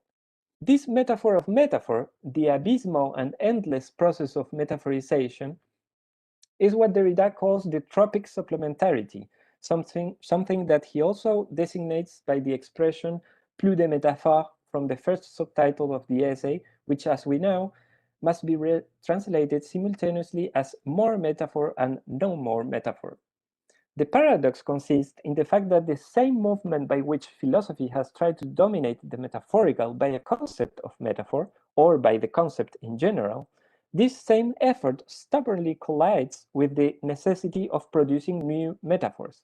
In other words, what is to be defined, metaphor, is always already implicated in the defining of the definition. This is why Derrida says, I quote, ni une rhétorique de la philosophie, ni une métaphilosophie ne paraissent ici pertinentes. End of quote. This leads to a quite unsettling situation for every philosophical practice. As Derrida maintains, metaphor is what opens the wandering of the semantic. La métaphore ouvre l'errance du sémantique. From this stance, metaphor turns to be at the same time something untamable, but from which philosophical discourse cannot do without. Each time that philosophy resorts to a metaphor, there is always the risk of losing sense. In a way, all metaphor bends towards its abyss, the metaphor of the metaphor. And yet, philosophy has always tried to dominate this risk, whether by trying to define the correct use of metaphors or by simply expelling metaphor from philosophical discourse, and trying then to settle the limits, the margins between the conceptual and the figural, between philosophy and rhetoric, and so on. After analyzing the main passages of Aristotle's Poetics and Rhetoric, Derrida makes an important remark on the process of metaphorization, making use, curiously, of the Hegelian element of negativity. I quote, La métaphorisation de la métaphore, sa surdéterminabilité sans fond, semble inscrite dans la structure même de la métaphore, semble inscrite dans la structure de la métaphore, mais comme sa négativité. End of quote. Metaphor then is structurally overdetermined. In this sense, if in philosophy we cannot but think under metaphors, as stated by Althusser, and metaphor is structurally overdetermined, as suggested by Derrida, we find ourselves in a situation of a double determination, overdetermination, or as a second degree overdetermination, the overdetermination of the theoretical conjuncture and the overdetermination of philosophical discourse itself.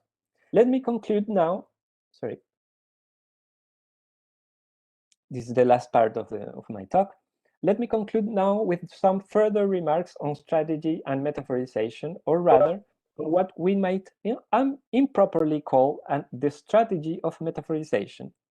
If the process of metaphorization is always a process of idealization and reappropriation, as Derrida argues, perhaps Althusser's strategic use of metaphors calls for a different process of metaphorization, a practice of detour, which is not necessarily run by that movement and its economy. It would be instead a process of diversion, of deviation, of a detour without return, un détour sans retour, a détournement of metaphor without reappropriation, in order to produce a displacement, a reorganization, a reconfiguration of the different positions and forces which conforms the topography of the philosophical battlefield. This is what Derrida seems to be thinking with thinking of with the category of catachresis. I quote again, celle-ci ne sort pas de la langue, elle ne crée pas de signes nouveaux, n'enrichit pas les codes. Et pourtant, elle en transforme les fonctionnements, elle produit avec les mêmes matériaux de nouvelles règles d'échange, de nouvelles valeurs. End of quote.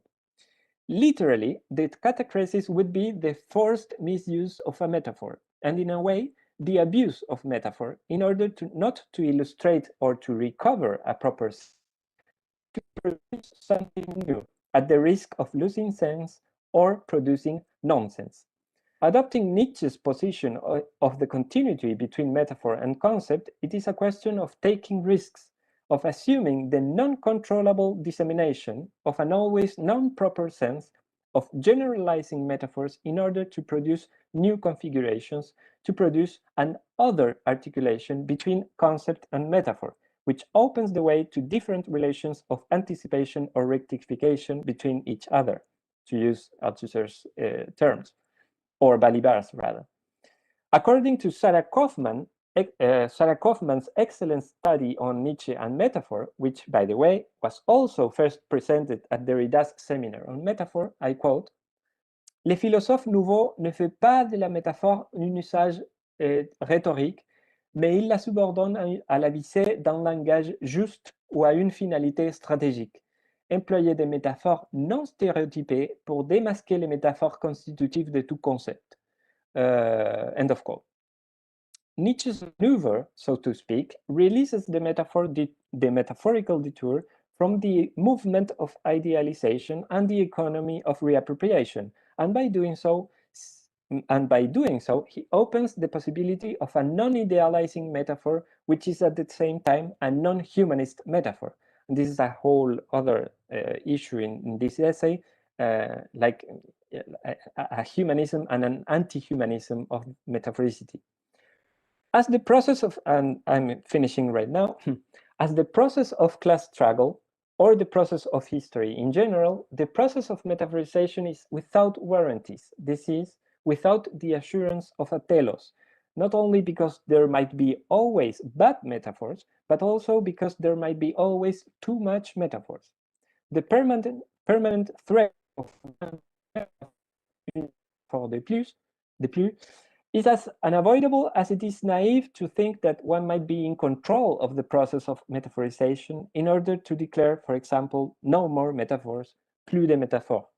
The structural overdeterminability of metaphor then points to its inherent untamability. This is why the detour of metaphor has always something of a bet. It necessarily involves a risk, however, that is always a chance. In this perspective, we might return to Napoleon's famous motto that seems to have so fascinated Althusser, on s'avance et puis on voit, in order to reformulate it in our context as on métaphorise et puis on voit. Thank you very much.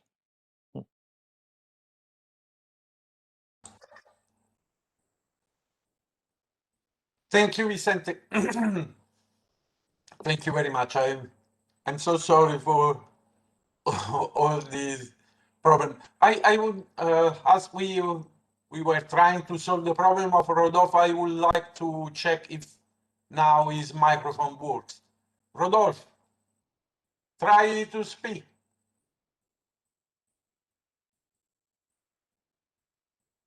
No. Rodolphe, can you hear me? No, okay.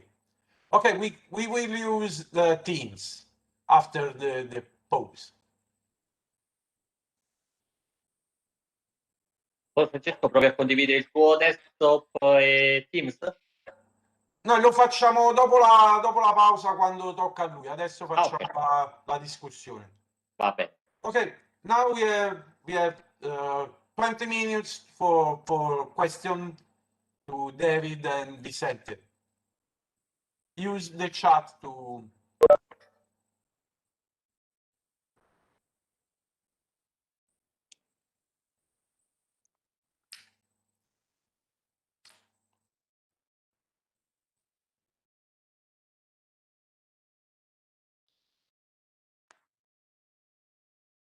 Carolina Collazo quiere hablar.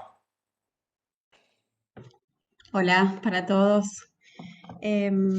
Bueno, voy a tratar de ser básica y simple en el comentario que tengo para hacerle a Vicente. Vicente, ¿te hablo en español?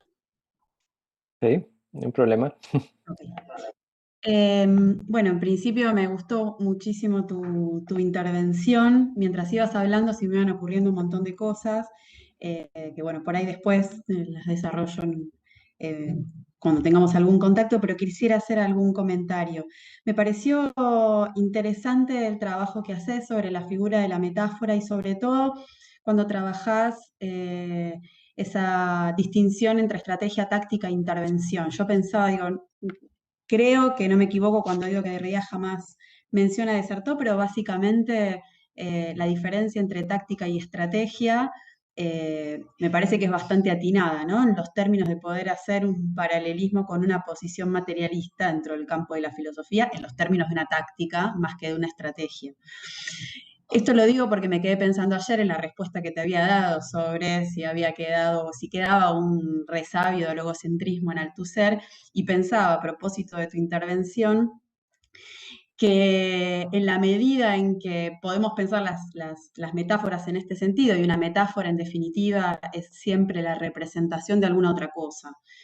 Es alguna otra cosa, digamos, en la versión idealista, si se quiere, de las metáforas, es la ilusión, ¿no? La ilusión de un lugar de la representación de la metáfora. En ese sentido, digamos, una ilusión de literalidad, ¿no? De literalidad sobre la cual la metáfora opera justamente como una operación retórica.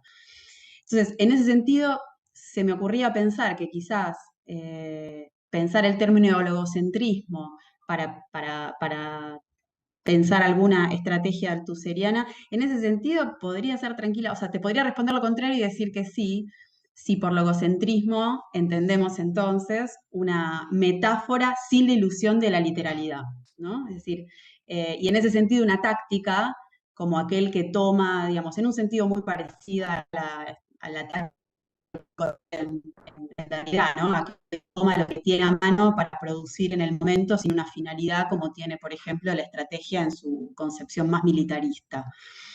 En ese sentido, también me pareció interesante cuando trabajaste las figuras de la inversión y del quiebre, y preguntarte si, a propósito de si para retomar mi respuesta de ayer, si podríamos pensar en términos metafóricos un paralelismo entre logocentrismo e ideología, por ejemplo, ¿no? Como dos figuras sin las cuales no es posible intervenir en filosofía, es decir, no son metáforas que hay que desarmar, sino metáforas sobre las cuales hay que disputar la no ilusión de literalidad, ¿no?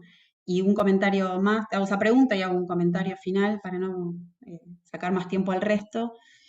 Pensando en estos términos, quizás solo como una propuesta, me parece que es interesante volver a discutir sobre todo lo que en toda estrategia de intervención y por lo tanto en todo propósito de transformación, no lo que dislocamos respecto de las condiciones ideológicas de un campo, sino más bien qué es lo que no podemos dejar de reproducir en nuestras prácticas de intervención. Me parece que esa es como la otra cara, ¿no? Es decir, el lugar de la reproducción en los procesos de transformación, ¿no? Que es lo que no podemos dejar de reproducir. Me parece que una reflexibilidad sobre ese aspecto de la intervención, ¿sí? En esos términos metafóricos, es la mejor estrategia para, más que disputarse metáforas, o una sobreabundancia o no de metáforas, o qué es lo que implica en toda práctica de intervención, sino la ilusión de literalidad que en cada metáfora está, ¿no? Desde el punto de vista humanista o desde el punto de vista idealista. Eso.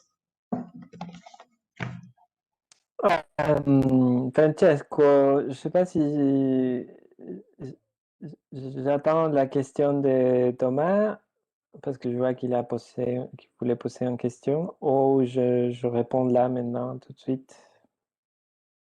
No, answer right now, the first question. Yeah. Okay. Sorry. So, is it okay if I answer in Spanish? I don't know. Sì, certo che è Vicente, ok. si querés. Ok. Sì, è la Si tua querés lingua. como quieras, Sí, no, si querés yo lo pienso por la audiencia, pero en fin. Ah, dai, è più no hay bello. si problema. querés puedes Ok. responder en... Vamos, no, tengo la autorización de Vittorio, entonces no hay problema. Sì, sì. La benedizione più che l'autorizzazione. Bueno, Muchos entienden el español, muchos Sí, de los sí, que están acá puede entienden ser. español.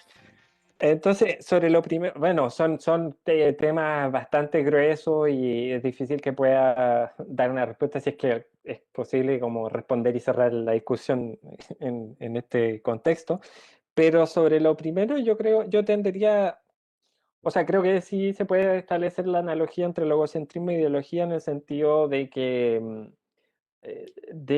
el sentido de que ambos, como traté de mostrar en lo que presenté, hay, por así decirlo, una misma lógica de que tanto en la deconstrucción del logocentrismo como en la crítica de la ideología, si tú quieres, en el caso de Althusser,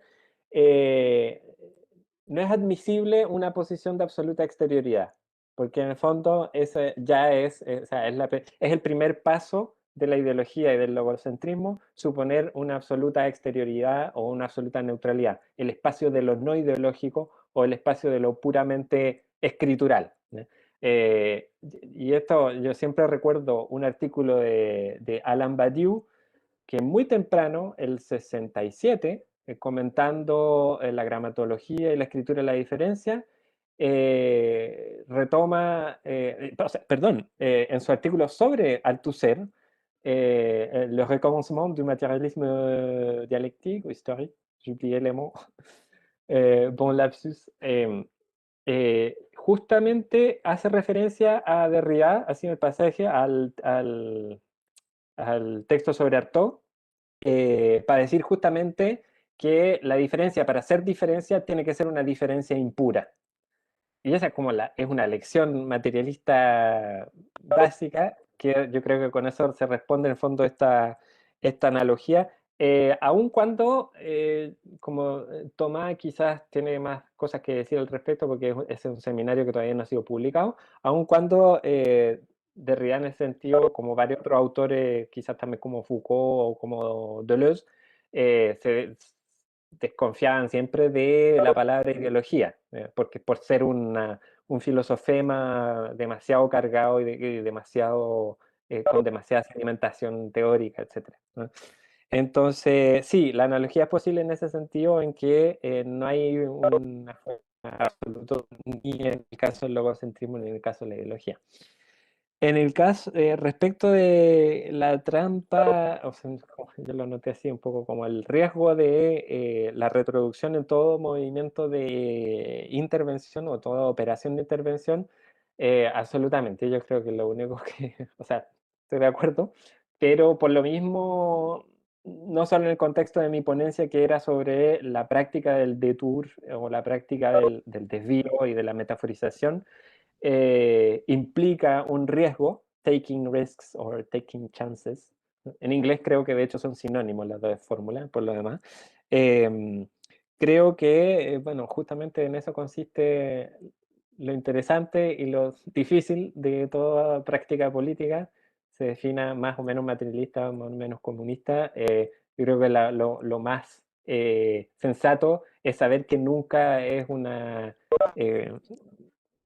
práctica, por así decirlo, liberada de ese riesgo de, por ejemplo, porque no solamente es el único riesgo, de reproducir, sea discurso ideológico, sea relaciones de poder, sea diferencias de clase, bueno, etcétera, etcétera, digamos. Pero sí, en general creo que estoy de acuerdo y es, digamos, como un desafío, un horizonte, una dificultad con la que se debe trabajar en política, porque si no, siempre digo esto también, si no, estamos en el terreno de la programación o de la teología, de la fe. Eso podría decirte, muchas gracias, no sé si obviamente el tema... Perdón, solo una cosita que te agradezco mucho la respuesta. Sorry. Pero me sacaste, quise mencionar para no perder más tiempo, pero la vía de Artaud, la lectura que hace Derrida de Artaud, me parece que es una vía interesante en estos temas que vos trabajás, y no hay una teorización respecto al Althusser, pero bueno, Derrida dijo, ¿no?, que quien está más cerca de su lecho saben que Althusser leía con bastante entusiasmo Artaud, a Dostoyevsky y a otros más. Okay, there is Toba with two questions. Vittorio, can you share the discussion? Because I'm trying to solve the problem with Rodolfo. Vittorio? Okay, I'll go anyway. Thank you both for great talks, and I have one question for each, and they both concern the 1970 essay by Althusser on the ideological state apparatuses. My question for Vicente is, I think you kind of touched upon that, but what do you make of what Althusser says in this essay about the question of like the metaphor of the building, of the infrastructure and the superstructure as a metaphor that he says is great because it allows to show, to faire voir, cela fait voir, so it gives something to see, but it has the inconvenience of being simply descriptive. And he says we should not erase the metaphor, we should not like cancel the metaphor, but the metaphor itself compels us to overcome the metaphor, to dépasser la métaphore into what he calls a conceptual response, which will be developed into a scientific theory of reproduction. And for me, this gesture, even though it goes kind of in the sense of what you were saying, this gesture, that is to say what you were calling like a sort of conceptual, metaphorical or metaphorico-conceptual thinking in Althusser, for me, this gesture preserves a certain distinction between two different layers, which according to me is not the same at all as what Derrida speaks about in white mythology or the seminars that you mentioned. And so I'm wondering, because this gesture of like the self-overcoming of metaphor by itself into a conceptual response, this gesture resembles a lot Aufhebung in Hegelian terms. So I would like to know what you think about that, because I'm a little bit unsure about it. And my question to David is, I mean, thank you for talking so much about that, because since I read Theory and Practice, I became completely obsessed with débordement. Like I can't help, I can't stop using it all the time. It's too much, so much. It's kind of like ça déborde, right? And when I reread this essay on the ISAs by Althusser for the preparation of this conference, I was struck by how much Althusser uses that term too. It's a very different way, but if you don't mind, I can read like 2 lines in French. It's the very end of the essay. And Althusser says the following. Mais la lutte des classes dans les appareils idéologiques d'État n'est qu'un aspect d'une lutte des classes qui déborde les appareils idéologiques d'État. L'idéologie qu'une classe au pouvoir rend dominante dans ces appareils idéologiques d'État se réalise bien dans ces appareils, mais elle les déborde car elle vient d'ailleurs. Elle vient d'ailleurs, elsewhere, right? De même, l'idéologie qu'une classe dominée réussit à défendre dans et contre tels appareils idéologiques d'État les déborde car elle vient d'ailleurs. And I think you said something about the fact that the way Derrida speaks about débordement is precisely made to target the edge, right? To make the edge undecidable in a certain way. But I would be interested to hear what you have to say about this. So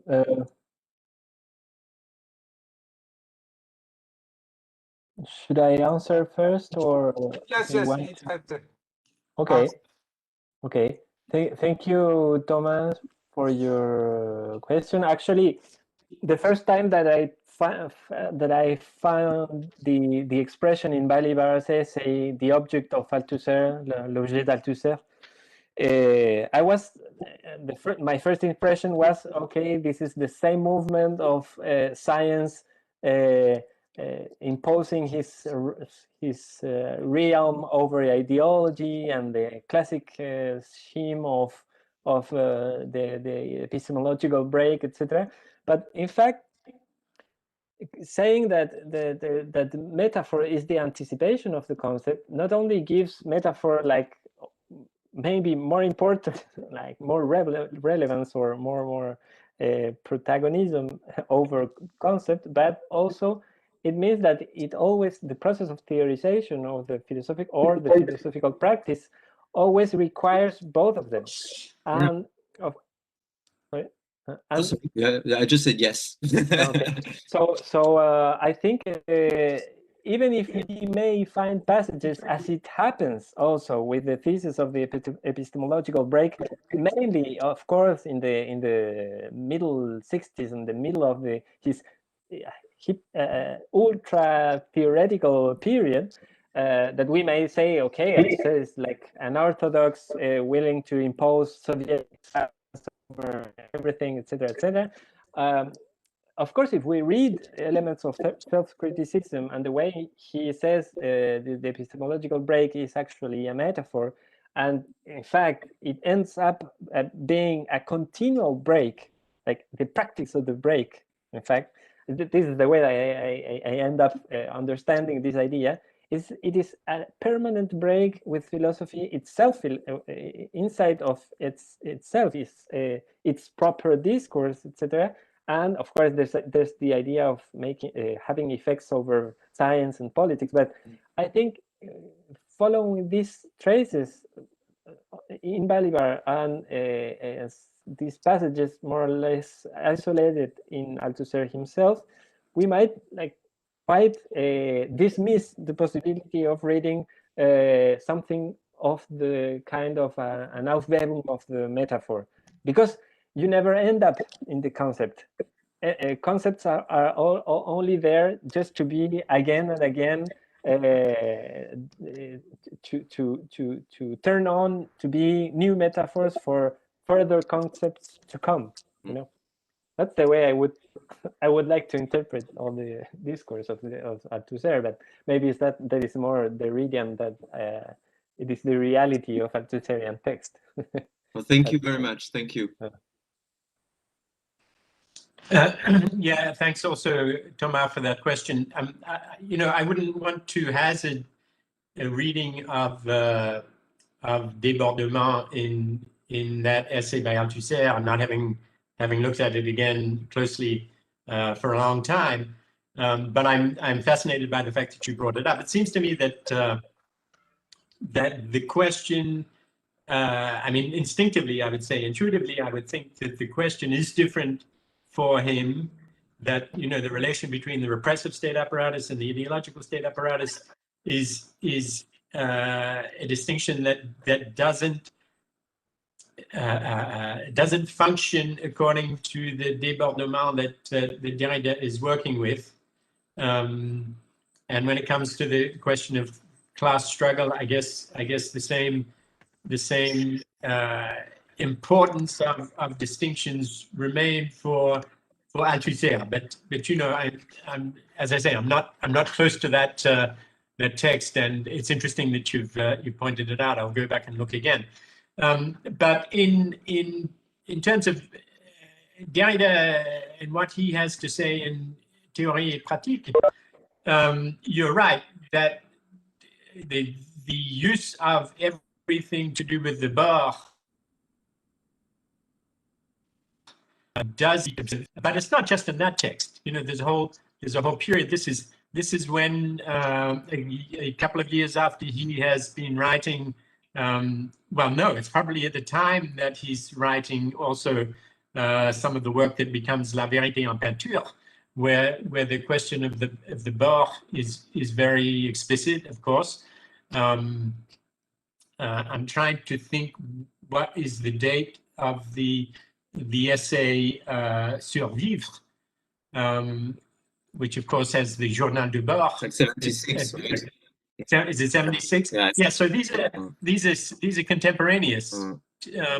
So it seems to me he is obsessed with the bord at that point, and he's obsessed, perhaps because he's débordé. Perhaps because he's débordé by the concept and débordé by too much going on. I don't know, but definitely he turns it into a whole question that is this question of strategy for his reading of Althusser, and a question of strategy ultimately for his you know, teaching philosophical practice in general. So yeah, the comparison is an interesting one, and thanks for bringing it to my attention. Yeah. Thank you. Thank you.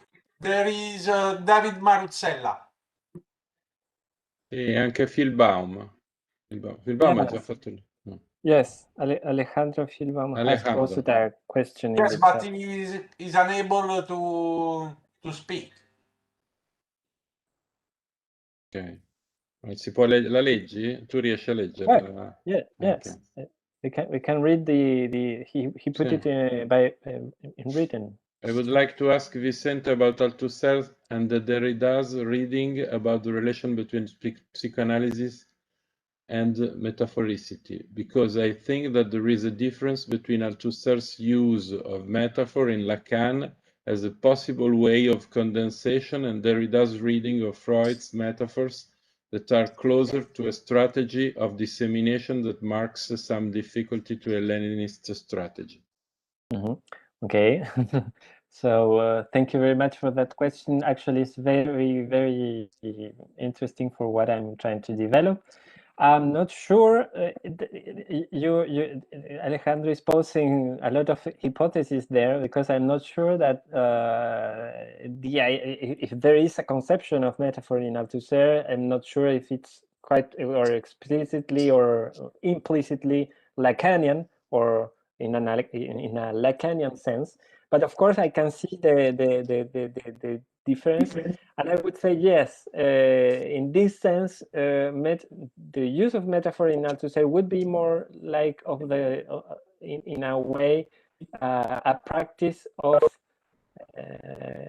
or other ways said, in the sense of how he understood political conjuncture, because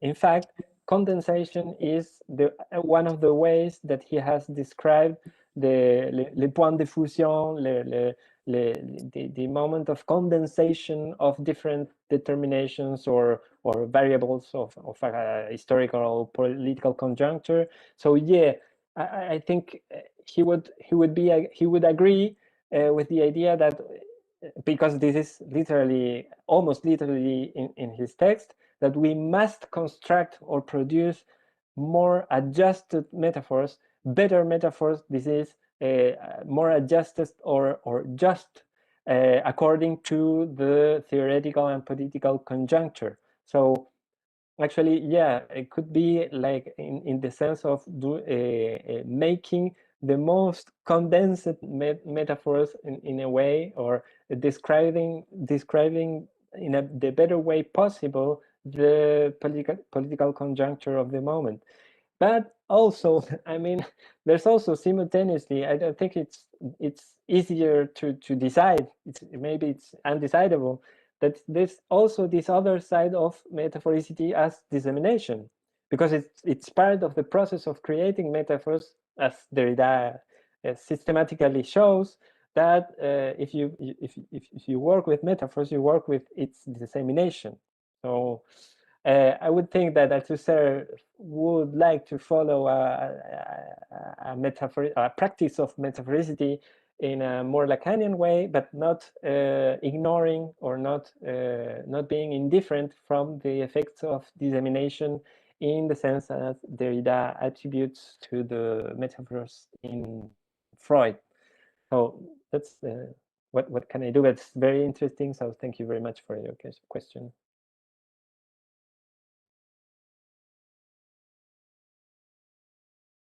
Okay.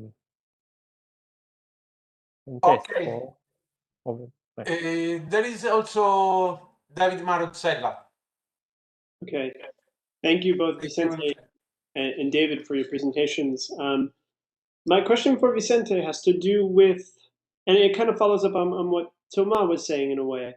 I guess just to sort of put my cards on the table, I tend to read Althusser, sort of for better for worse, as being, as maintaining a distinction between what is necessary when using philosophical discourse, and then on the other hand, what happens in the practice, in the discourse, if you want to call it that, of the sciences. So it seems to me that in a way, what Althusser's project is trying to do is in a way kind of what Thomas was saying, but Althusser kind of wants to affirm it in a way, not as being sort of metaphysical or logocentric or anything. But he really does, I think, believe that the sciences have a mechanism for overcoming metaphoricity. In philosophical language, or perhaps in maybe what we would just call natural language, I think he shares the same concerns as Derrida, that there's this kind of just substitution of metaphors. But I think for Althusser, he really does think, and he would say the history of sciences just simply demonstrates this to us as true, that the sciences, and this is the connection to Bachelard, the sciences work constantly to sort of overcome these metaphors, even if they sort of propose them. On the one hand, they're also constantly working past them. So this is why Bachelard does the psychoanalysis of the sciences. So physicists today talk about strings, but when they're speaking but that's just, sort of for the layman to imagine, Bachelard, I think, would say. But what they actually do when they're using equations and running experiments and calculations, they're precisely not using metaphors. So Althusser seems to be open to a kind of thinking that's possible in the sciences that would be, I think, radically incommensurable with what we do, in philosophical language.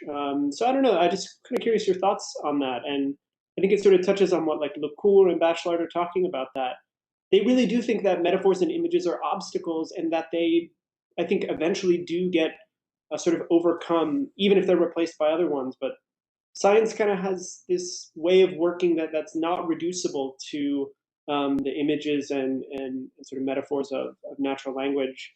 And then my question for David's just sort of very simple. I was with David in 2017-16, I think it was, when he was working on the translation of the Theory and Practice seminar. And I've always just been curious, what you make of why Derrida chose to teach Althusser during this time, for a number of reasons. First of all, it's for the agrégation.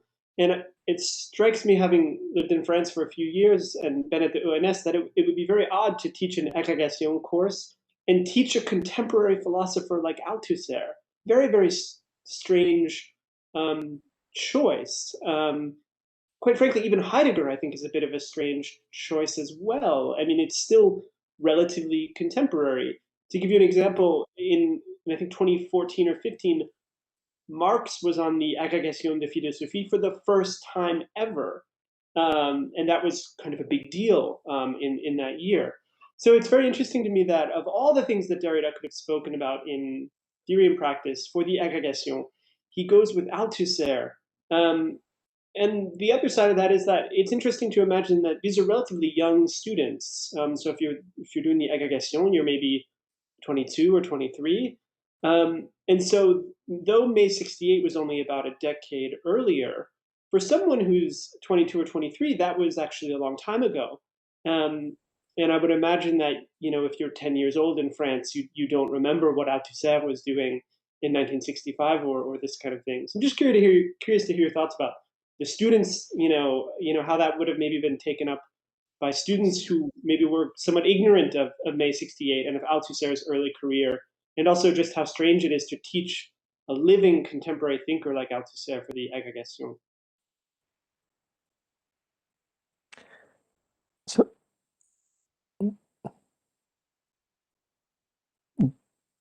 do I answer first? Should I just say quickly, because I don't have a long answer? It's a very good question, and I can only conjecture what may have been going through Derrida's mind, but it's also a perverse response on his part. I think definitely, first of all, this is a form of his resistance. I'm not going to do what I did last year, which was to make life and death, life, death.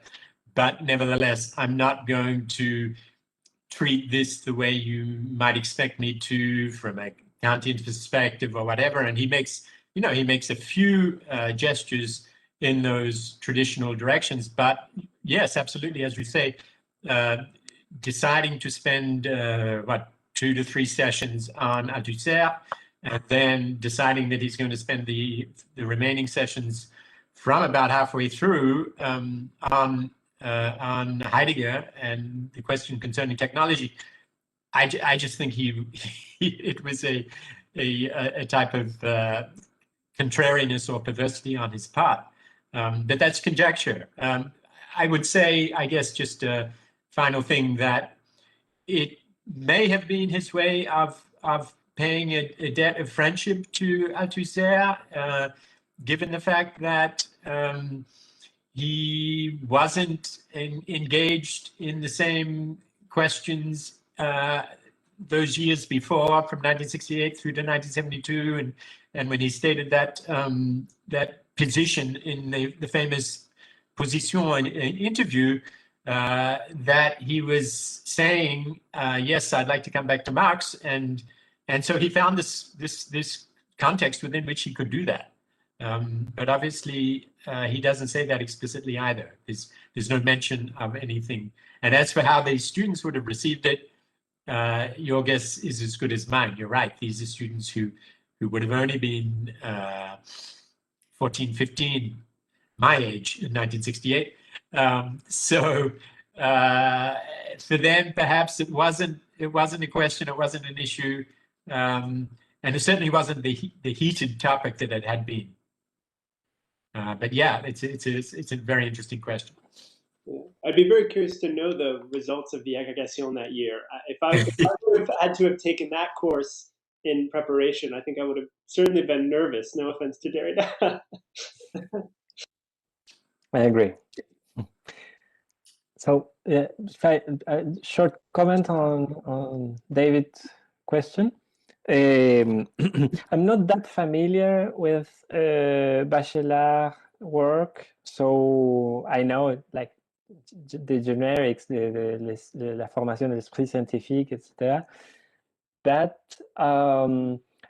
what it called very strongly my attention in Dominique Lecour's rather brief text is that he was suggesting a kind of reading of the metaphor or the reduction of metaphor, because yeah, if you take Bachelard as a whole, I would say that he's exactly in the opposite position that Balibar describes in the case of Althusser. This is, metaphors are only worth to illustrating and exemplifying and the pedagogical, i.e. metaphysical use of metaphoricity, just to explain and illustrate the scientific concepts.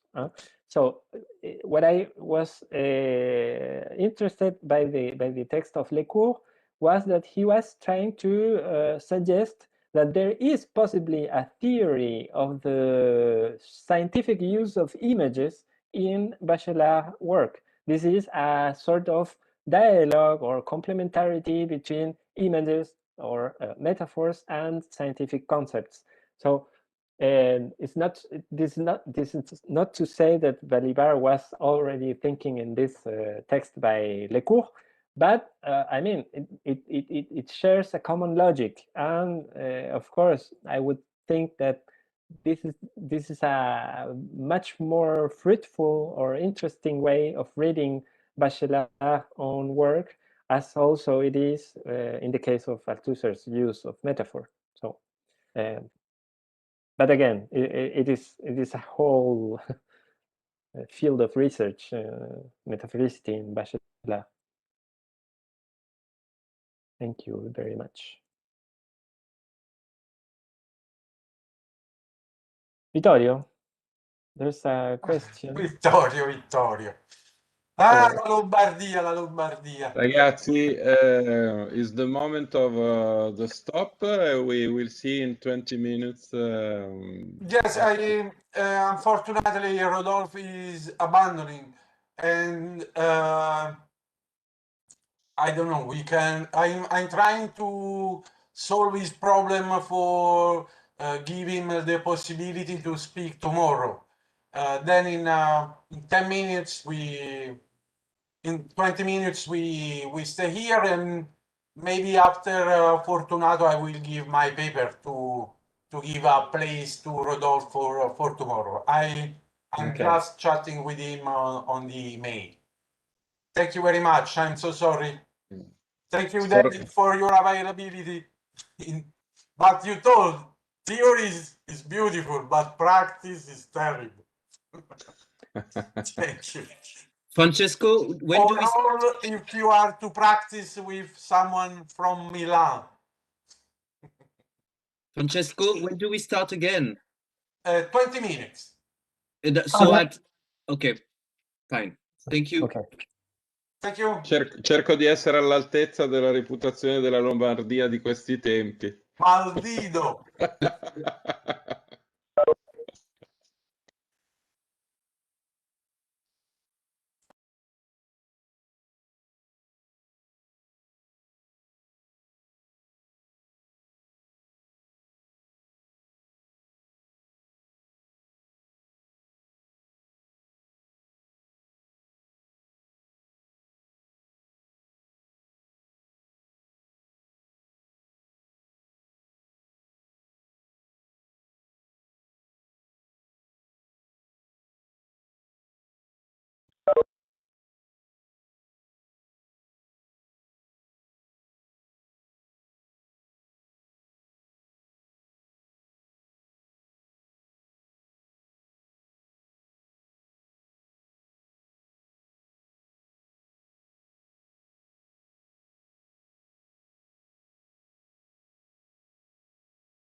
Rodolfo, could you hear me?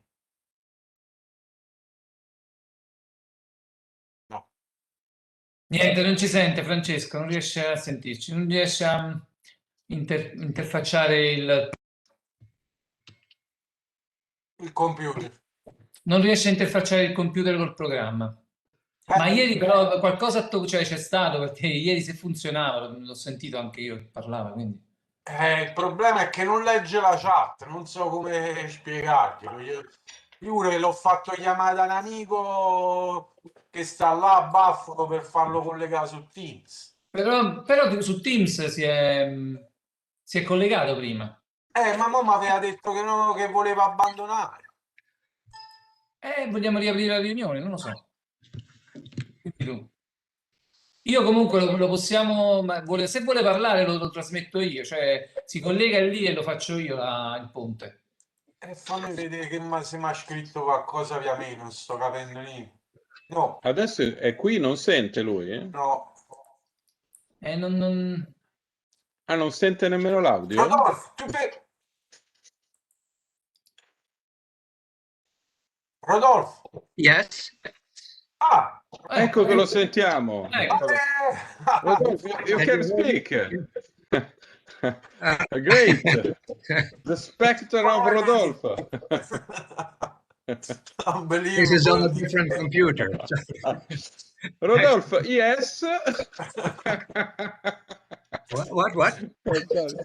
Rodolfo, don't touch anything now. Francesco, fammi parlare subito il professore, perché così prima... Allora vado a mangiare una roba velocissima e arrivo, dai. Ok. Ancora 5 minuti, no abbiamo? Sì, vai. Dai. Ah, je suis soulagé, Rodolphe. Tu es quoi? Soulagé. Moi aussi. Io temo che non sia con un computer il professore. Come? Temo che non abbia il computer il professore, abbia un tablet forse, o no? Tu as changé de computer? Oui. Oui, c'est ça. Hai visto? È il computer. Mais c'était David Johnson qui t'a appelé.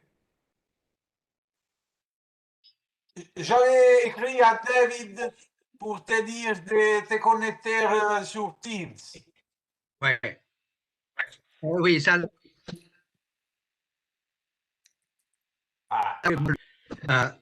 Et puis, je suis perdu dans tout ça.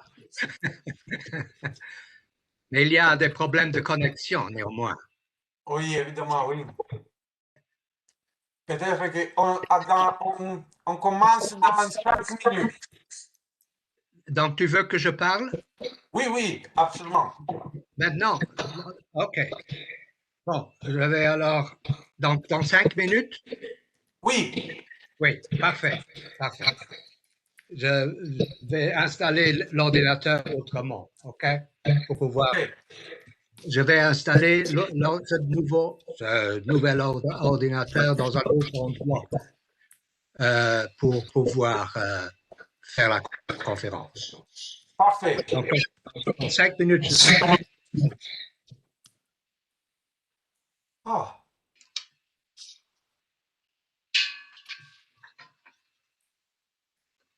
Francesca, ma avevi fatto una domanda? Sì, Francesco. Non me ne sono accorto. Avevo una domanda per Vicente, ma non ve ne siete accorti, non fa niente. No, non me ne sono accorto. Vabbè, quello Vittorio non serve a niente. Io stavo alle prese. Non ti sento più. Aspetta.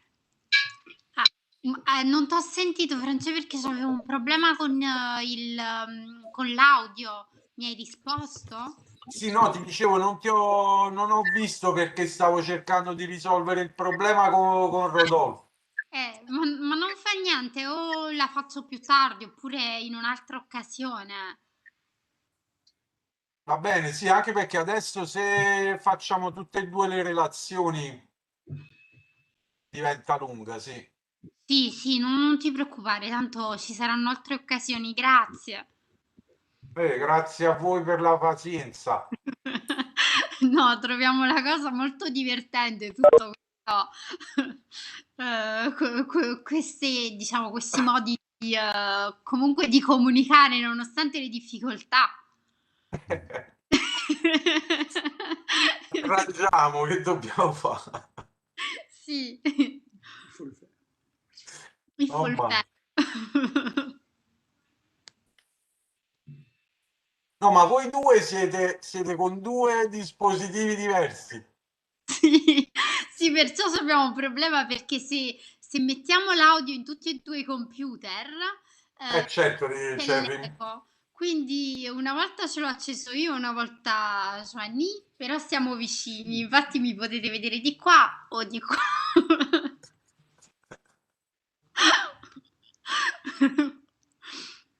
Oh my God. Dove è andato Morodolfo?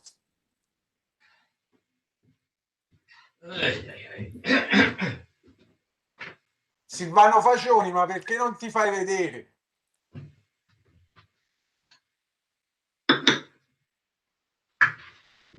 Provvedimento contro l'omotransfobia non entra nel... No, Francesco, non mi faccio vedere, vi ascolto però. Grande Silvano. Saluto a tutti. Un po' problematica questa sessione oggi.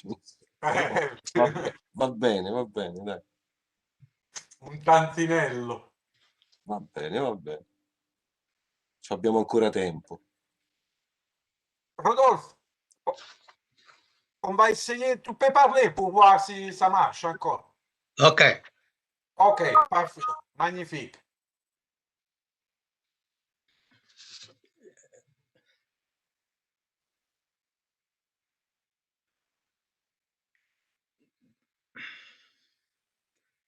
Donc, tu me diras quand je commence. Oui, je vais faire une petite présentation. Ok, parfait.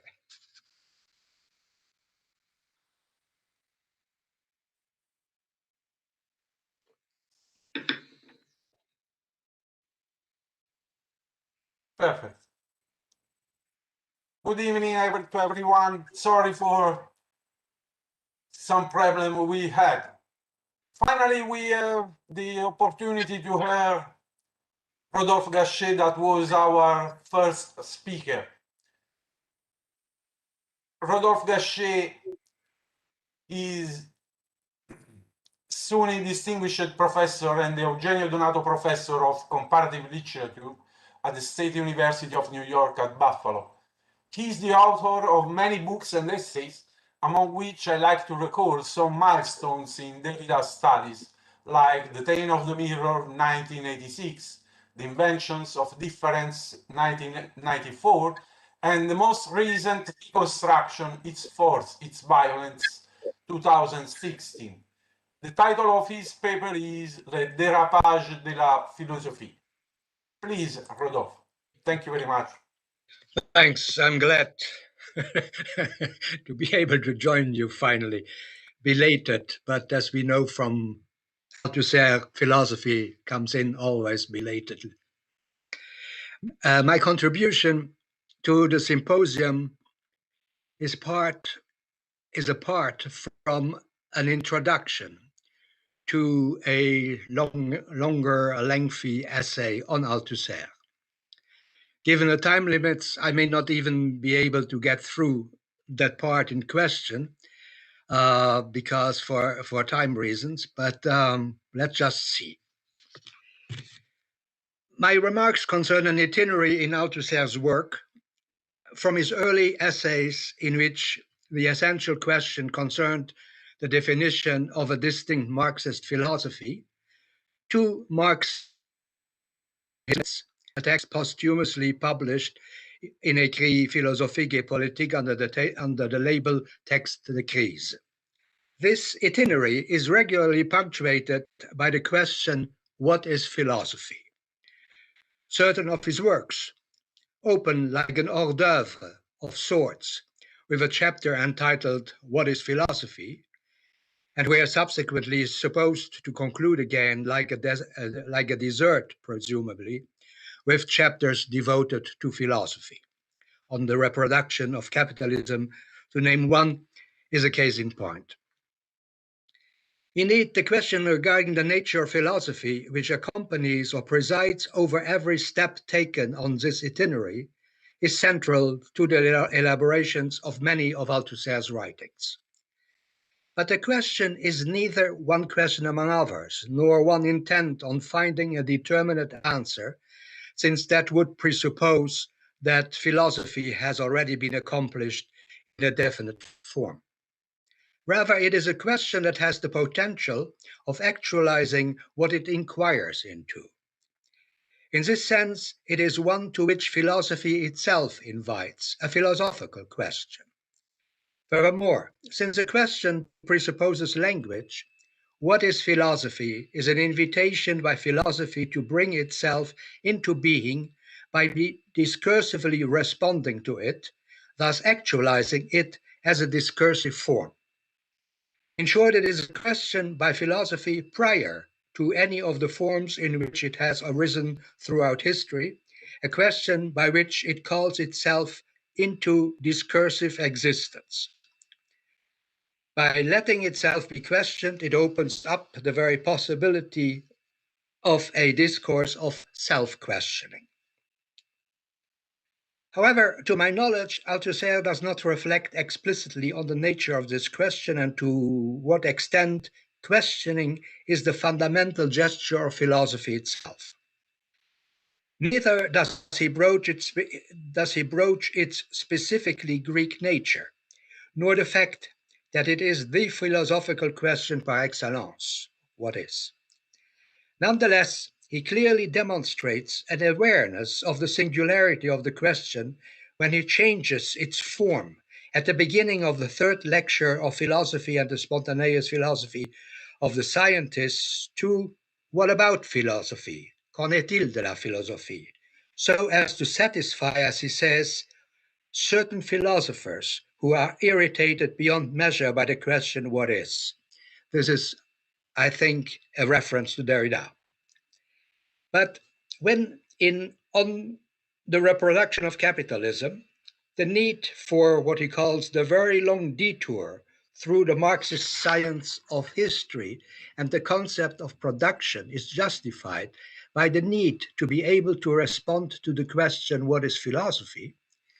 Althusser makes the surprising statement that this question, I quote, does not fall under the jurisdiction of philosophy, even Marxist-Leninist philosophy.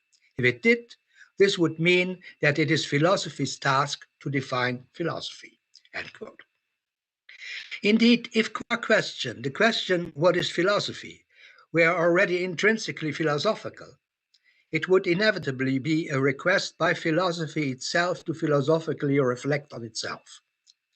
Does it follow from this, then, that Althusser's question, what is philosophy, is no longer a philosophical question, no longer a question that belongs to philosophy, and that he approaches philosophy from a certain outside that falls no longer under its jurisdiction? The trajectory I'm considering, and that's what the whole essay is about, is first and foremost a journey through, in principle, the entirety of the philosophical discourse from ancient Greece to the present. It is a journey through philosophy that is without completely breaking with it, since for the most part of it, its aim is to define a specifically Marxist philosophy, a new type of philosophy, or as I would show at the end of the full piece, a new practice of philosophy that, in distinction from all previous philosophies, seeks an opening toward a beyond of philosophy. At least from Lenin and philosophy on, Althusser inquires into the relations that philosophy entertains with the sciences and the political, and he characterizes this inquiry as the, I quote, the stammering beginning, but a beginning nonetheless of a theory of philosophy, in italics, end quote.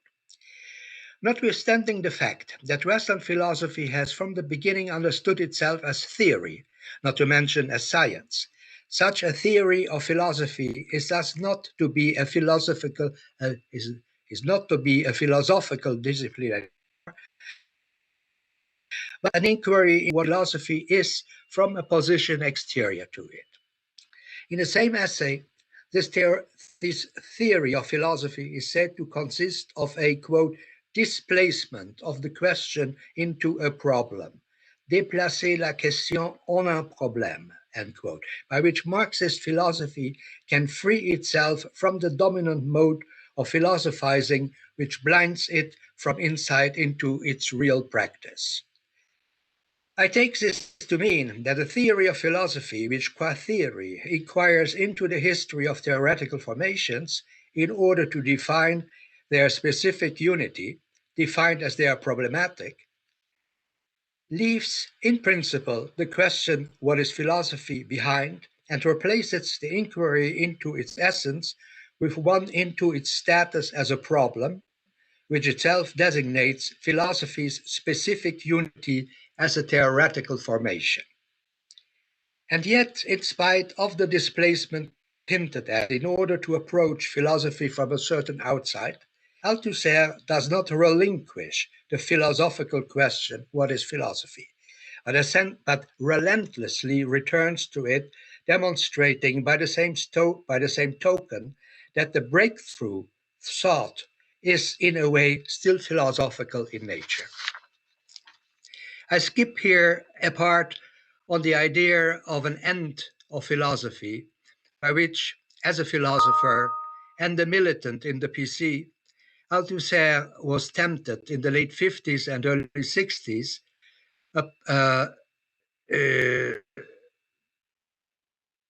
apart from the insight that a death of philosophy could only be a philosophical death, a death worthy of philosophy, if philosophy was taken to be more than just a critique of ideology intent on letting itself be replaced. Such temptations could not but be judged as philosophical failures and not in sync with the philosophy, quote, founded by Marx in the very act of founding his theory of history, end quote. Consequently, the question of the specific nature of philosophy, and with it the question, what is philosophy, rather than coming to a rest, became all the more alive. In particular, it could no longer be a question of reducing philosophy to ideology critique, and to celebrate its evanescence by its passage into science. Indeed, all the research that went into the essays collected for in Marx represents attempts to wrench from the writings of Marx a definitely original form of philosophy. Undoubtedly, the question, what is philosophy, is to provide an answer to the question by what to recognize that which comes into being with Marxist science is also a philosophy, which is all the more pressing if it is to be a philosophy in an unheard of sense. Now, in the introduction to For Marx, written, of course, in a critical retrospective, the definition of the irreducible specificity of Marxist theory is suspended from, I quote, a Marxist theory of the differential nature of theoretical formations and their history, that is a theory of a theory of epistemological history, which is Marxist philosophy itself, end quote. This recognition, however, comes with a remarkable reframing of the question, what is philosophy? Indeed, Althusser adds, I quote, that Marxism can and must itself be the object of the epistemological question that, indeed, Althusser adds that Marxism can and must itself be the object of the epistemological question, that this epistemological question can only be asked as a function of the Marxist theoretical problematic, that is necessity itself for a theory which defines itself dialectically not merely as a science of history, historical materialism, but also and simultaneously as a philosophy that is capable of accounting for the nature of theoretical formations and their history, and therefore capable of accounting for itself by taking itself as its own object. Marxism is the only philosophy that theoretically faces up to this test, end quote. For the moment, I leave the question of the implications that come with the assertion that Marxist philosophy that for the first time in history is capable of accounting for itself and of thus fulfilling a claim at which all previous philosophies failed. I leave this question in abeyance and only focus on the reframing of the question, what is philosophy, that is proposed here. If this question then is no longer to be a philosophical question by which philosophy is in charge of itself, but one that regards a knowledge of what philosophy is from outside itself, in short, a theoretical question addressed to philosophy, then philosophy shows itself to be a particular theoretical formation whose constitution is the object of the science of history, a formation that in tandem with the scientific insights into its genesis is capable of cognitively reflecting on itself. Only in Marxism, philosophy is capable of realizing its traditional claim of accounting for itself, in that only here philosophy, rather than subjectively ruminating about itself, can, on the basis of the history of its formation, provided by the science of history, objectively account for itself. It is this intimate relation of philosophy to science that, in distinction from what is the case with idealist philosophy, secures a non-ideological, that is, scientific answer to the question, what is philosophy? Indeed, while removing this question from the prerogative of philosophy, Althusser adds that, I quote, "It is no wonder that, if we want to propose a definition of philosophy that does not merely repeat philosophy's purely subjective, hence idealist, hence non-scientific self-consciousness, but rather comprises objective knowledge of philosophy, we have to turn to," I quote again, "something other than philosophy itself," and that's in italics, namely the theoretical principles of the science or sciences capable of providing us with the scientific knowledge of philosophy in general that we are looking for, end quote. Evidently, such a science cannot just be any science. And furthermore, it will have to be a science that entertains a relation to philosophy distinctly different from what has been the case, at least until the emergence of Marx's science of history. And yet Althusser acknowledges, I quote again, we must guard against the illusion of being able to provide a definition that is a knowledge of philosophy that would be able to radically escape from philosophy, end quote. Since the answer to the question, what is philosophy, cannot be but circular, given that, quote, one cannot radically escape the circle of philosophy, end quote.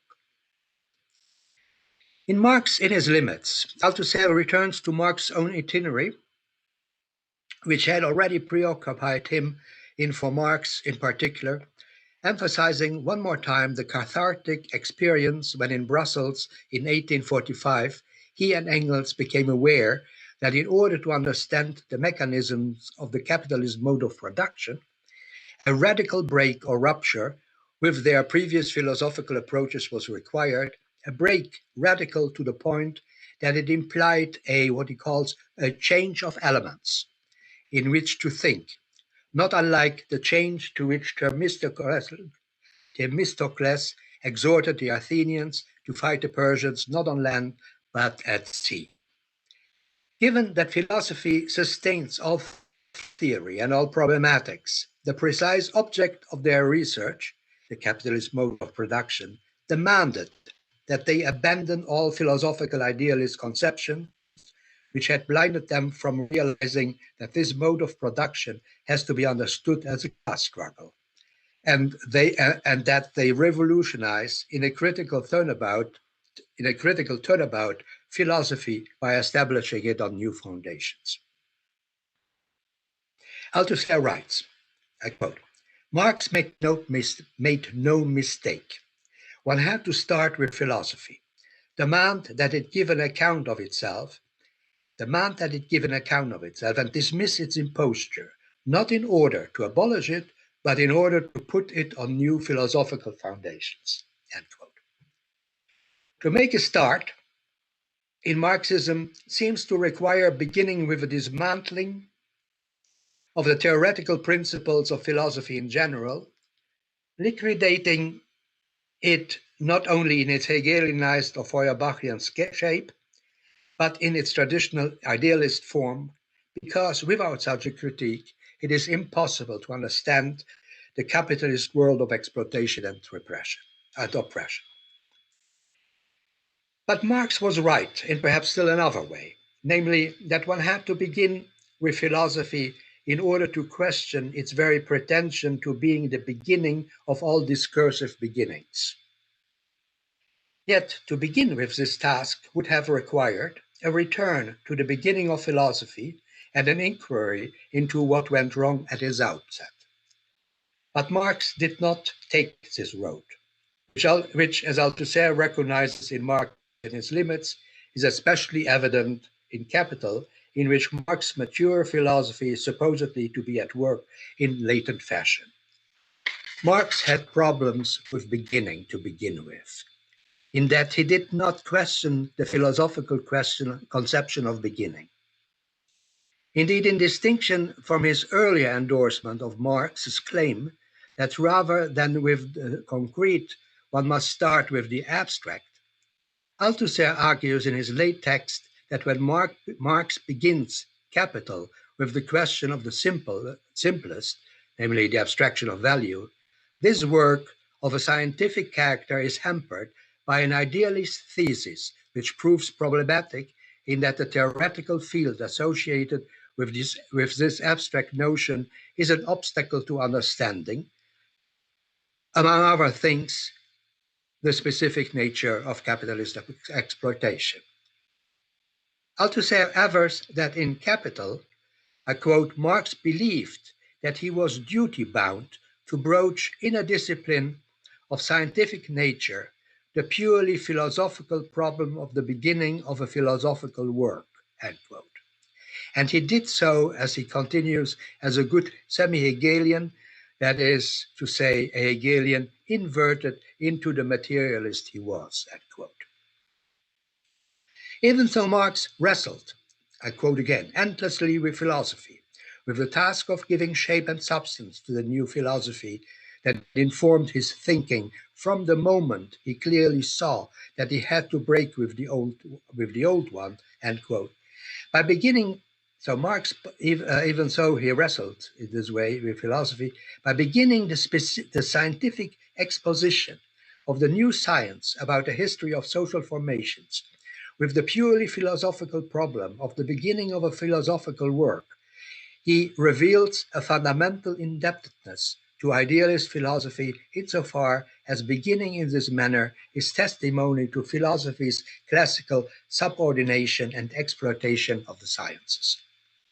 What is thus revealed in Capital is not only that the total critical break with his previous philosophical consciousness remains unfinished, and that the revolution of philosophy that he and Engels called for had not been accomplished, it also reveals a misconception on Marx's part of the relation of philosophy to the sciences.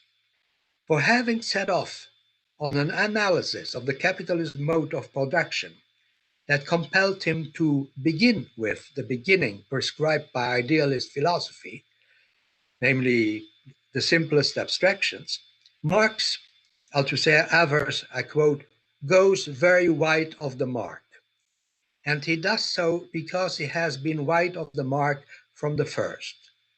Marx dérape, et il dérape parce qu'il a dérapé dès le commencement, for beginning in science with philosophy, and moreover with philosophy in its idealist form.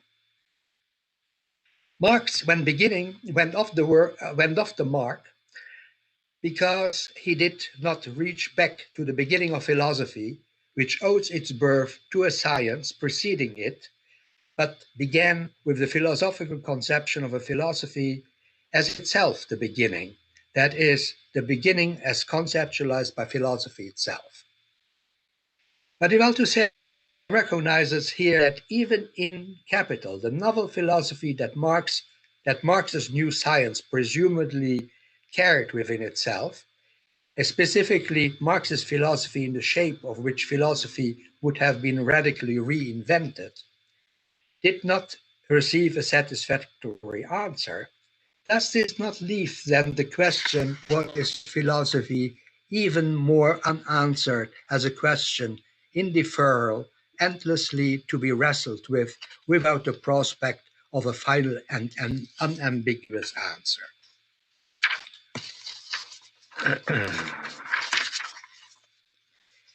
I have referred to a trajectory of Althusser's work, that is, to an itinerary made up of different occasions and roads taken to address the guiding question, what is philosophy? In view of a definition of a specifically Marxist philosophy, or for that matter, of a philosophy for Marx and Marxism, as he later says. What makes this itinerary, which ranges from a reflection on the beginning of philosophy in Greece to the case of the emergence of Marxist philosophy, so complex, is that it stages not only several ways of going about the question, but also revises or abandons its proposed answers for new ones in an unrelenting process of self-criticism and struggle with the constant specter of deviation, of coming off the straight path, off the straight path, for constantly changing the ways to approach the question about philosophy and seeking greater precision. Althusser's work not simply raises questions of methodology, but repeated attention to this peculiar obsession. It's a term which I will use a lot, but between quotation marks. I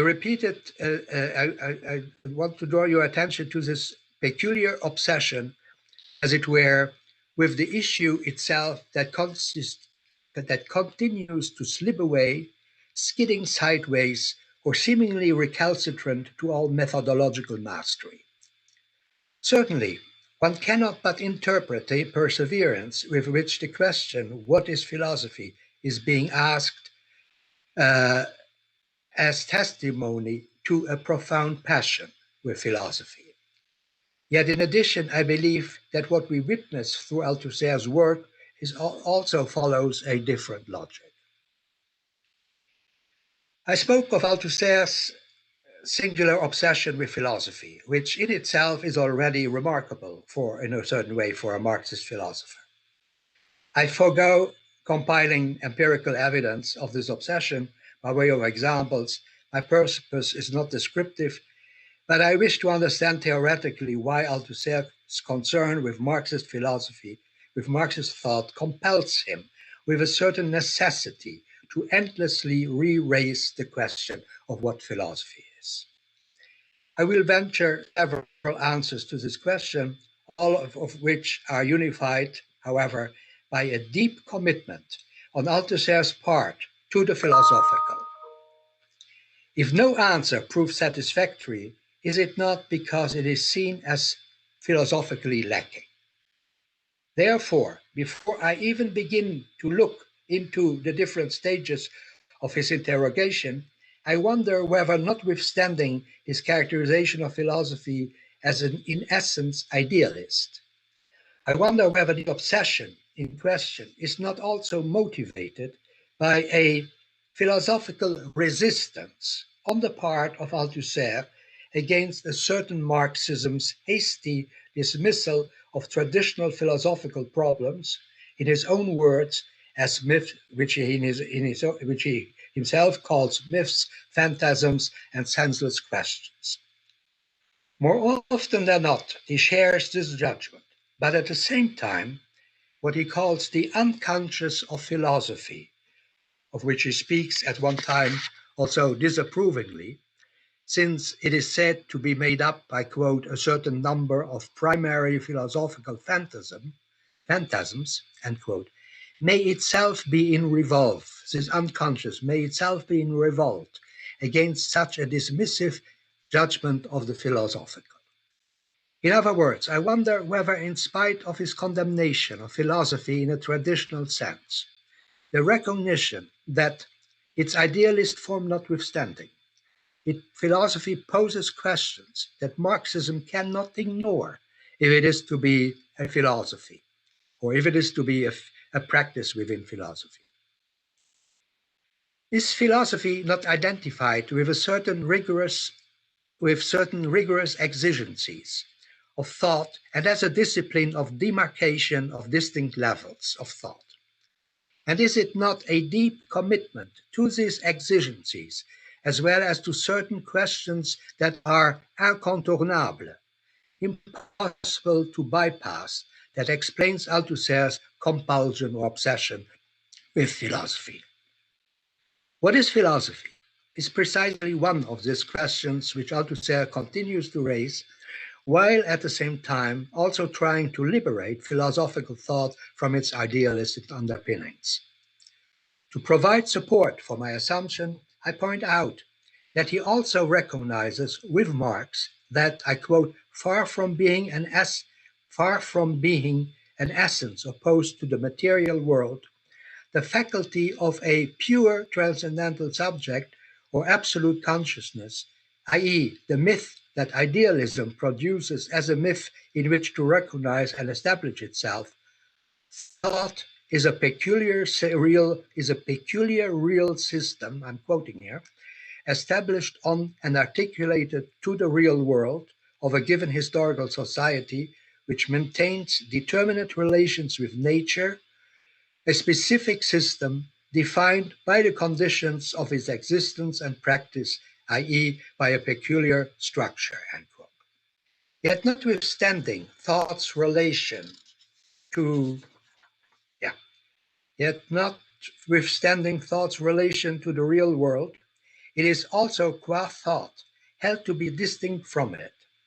Furthermore, quote again, the production of knowledge, which is peculiar to theoretical practice, constitutes a process that takes place entirely in thought, and entirely in thought in italics, end quote. If thought is articulated, and what he calls an articulated thought totality, and made up by processes that take place entirely within itself, unfolding in accordance with a logic that is that of thought itself, rather than a one-to-one reflection of the real world, then thought, in spite of its reality, is something that must also think its difference from the real, its irreality, if you wish, that is itself. Yet by hastily reducing the categories of idealist philosophy to myths, phantasms, or senseless representations, Marxism would deprive itself of indispensable resources to develop into a specific philosophy with all the theoretical responsibilities a philosophy qua philosophy has to espouse, if it is not to be just a cover name for empiricism. In conclusion, I circle back to the logic that drives the question, what is philosophy, on Althusser's itinerary. Of course, the ways in which the question is answered are abandoned because they do not lead to expected and defensible answers. Accidents such as theoretisms, scientisms occur frequently on them. They may also prove to be Holzwege, ways that go nowhere because running astray. Yet if the straight way in answering the question about philosophy in the context of a projected Marxist philosophy strays from the direct way, the detours, as well as the circular ways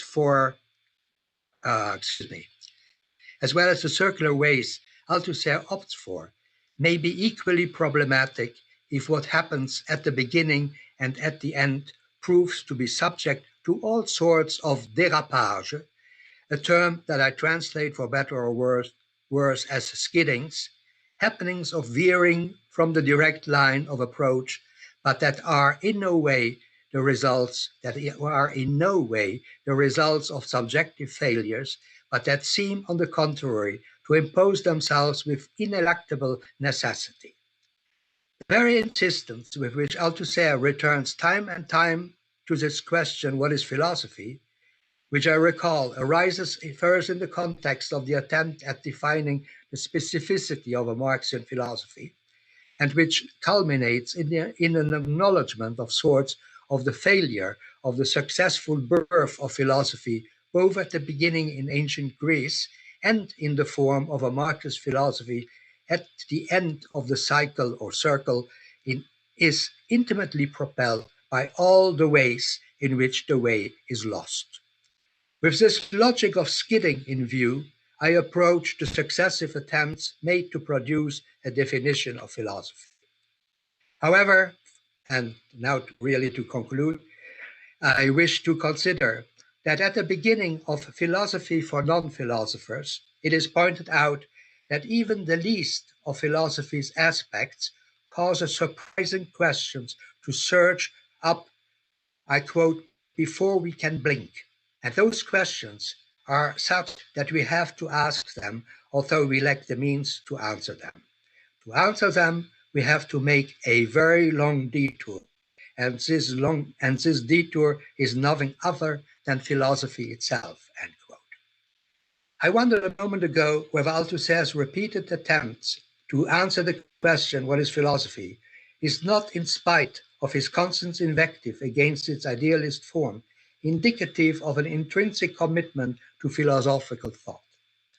Is the identification of philosophy with a detour, which needless to say is prone to deviation, not also a way to recognize philosophy's distinction from common thought and its philosophical equivalents such as empiricism and positivism? By qualifying philosophy as a detour, as a course that as such can go astray, does Althusser not acknowledge both the discursive and ontological difference of thought from all instrumentalist and utilitarian conceptions of thought? What if the detour that characterizes philosophy is not only another way than the way to avoid, and the way recommended by idealist philosophy, but an altogether different way that inscribes the possibility of skidding, of dérapage within itself? That's it. Sorry, it was a bit long. But, Thank you, Rodolphe. It has been a really intensive paper, like always with you, and we have a lot to reflect on that. But we will have the discussion after our second speaker, that is Fortunato Cacciatore. Okay. Fortunato Cacciatore is Associate Professor of History of Philosophy. His studies focus in particular on the relations and conflicts between philosophy and politics. His main reference authors are Hegel, Marx, Gramsci, Balibar, Derrida. He is the author of many books published in Italian and is also the Italian translator of Hegemony and Socialist Strategy by Laclau and Mouffe. His paper is titled Hegemony and Overdetermination, Althusser and Derrida in Ernesto Laclau's Political Theory. Thank you, Fortunato, for waiting us, and I give you the word. Thank you to you. Thank you, Francesco. Thank you, Vittorio, for invitation.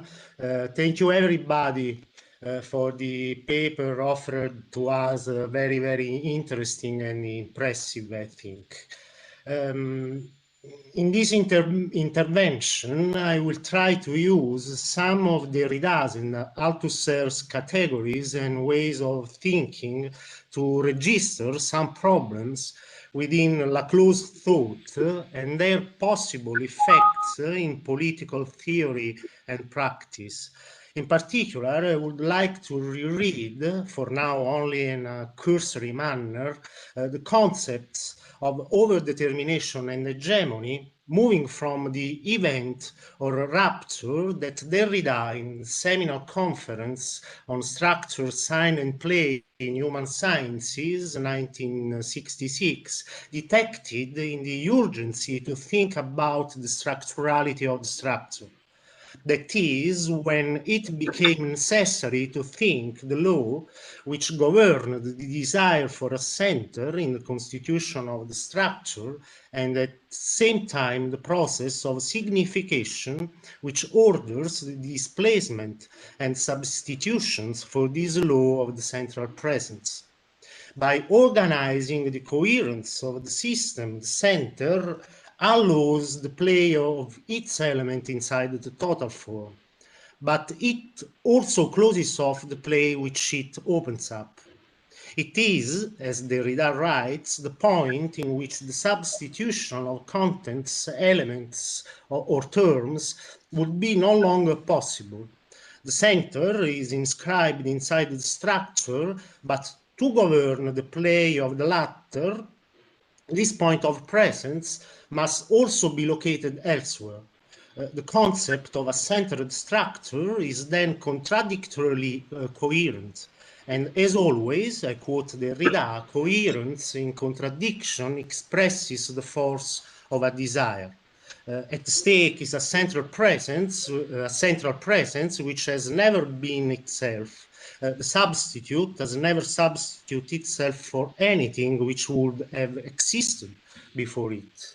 The rapture of which Derrida speaks and which finds some of its names or indexes in Nietzsche, Freud, Heidegger, and perhaps implicitly Althusser, also with the problematic of overdetermination, this rapture will have imposed to think the absence of the center, or better, the impossibility to assume the center in the form of a present being, or the necessity to think the center as a function. I quote Derrida again, a sort of non-locus in which an infinite number of sign substitution come into play.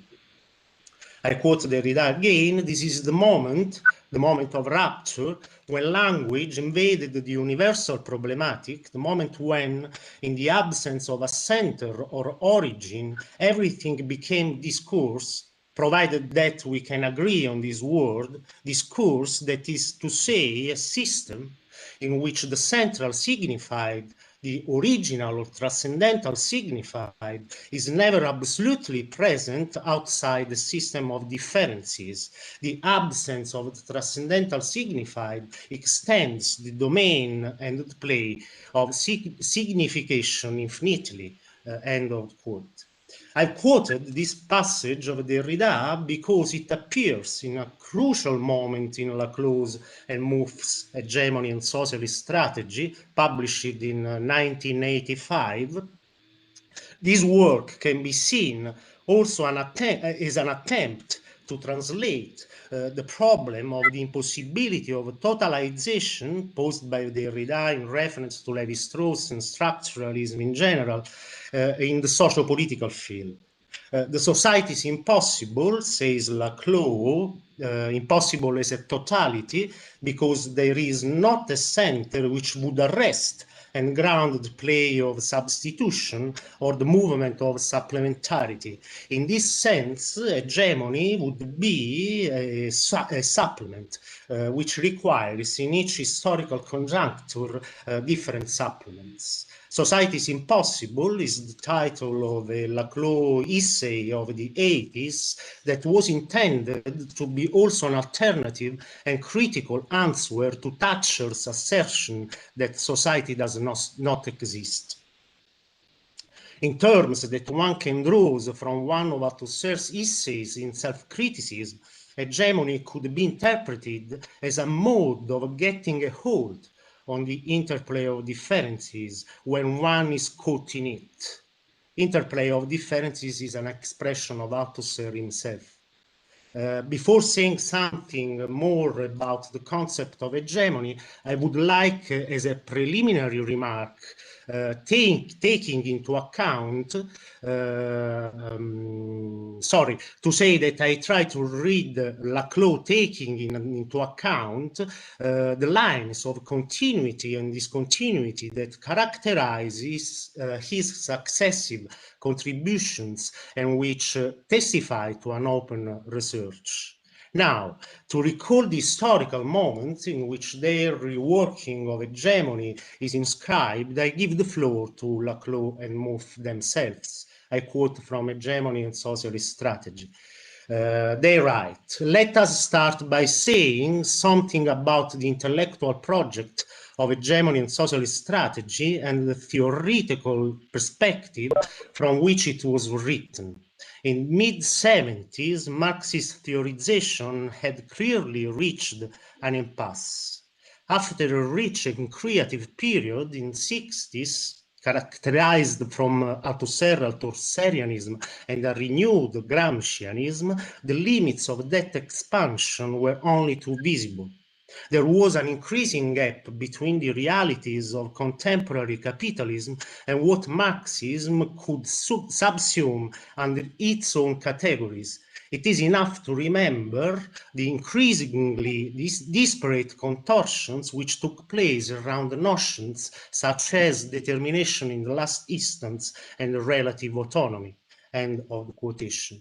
The deconstruction of the Marxist monolith in order to bring out the differences, the unevenness within the Marxisms in the plural is the terrain of emergence of hegemony as a central category of an analysis whose approach is grounded in privileging the moment of political articulation. To say contingent articulation, say Laclau and Mouffe, is to affirm a central dimension of politics. This privileging of the political moment in the structuration of society is an essential aspect of their approach. One might already wonder, and so I begin to unravel my guiding thread, if this privilege does or does not carry with it the risk of reducing the complexity of the problems opened up by Althusser's concept of overdetermination. We could say that the introduction of overdetermination in the analysis of complex structures will have led to this privileging of political as a contingent and always incomplete constitution of the social. But in turn, this privilege, which in Laclau's later writings finds its reference in the people, will always have risked closing in too much the unevenness of origins and therefore the openness of the to come. In relation, respectively, to the subtitle of Althusser's text on materialist dialectic and to Derrida's Democracy to Come, which, as Laclau himself says, reading Derrida, does not involve any teleological assertion, not even the limited one of a regulative idea, but the continual commitment to keep open the relation to the other and to emancipation. Of course, the privilege of politics functions as a critical lever against the dreams or nightmares of a society fully reconciled with itself, or, as Laclau writes in a review of Derrida's Spectres of Marx, a purely ontological society which, after the consummation of proletarian millennium, will look to hauntology as its past, a society whose complete realization would amount to the end of politics to core. I quote from Laclau's review of Derrida, "Without the constitutive dislocation that inhabits all hauntology and that ontology tries to conceal, there would be no politics. just a programmed reduction of the other to the same. If, as the deconstructive reading shows, ontology or the full reconciliation of society is not achievable, politics too becomes constitutive of the social link. End of quote.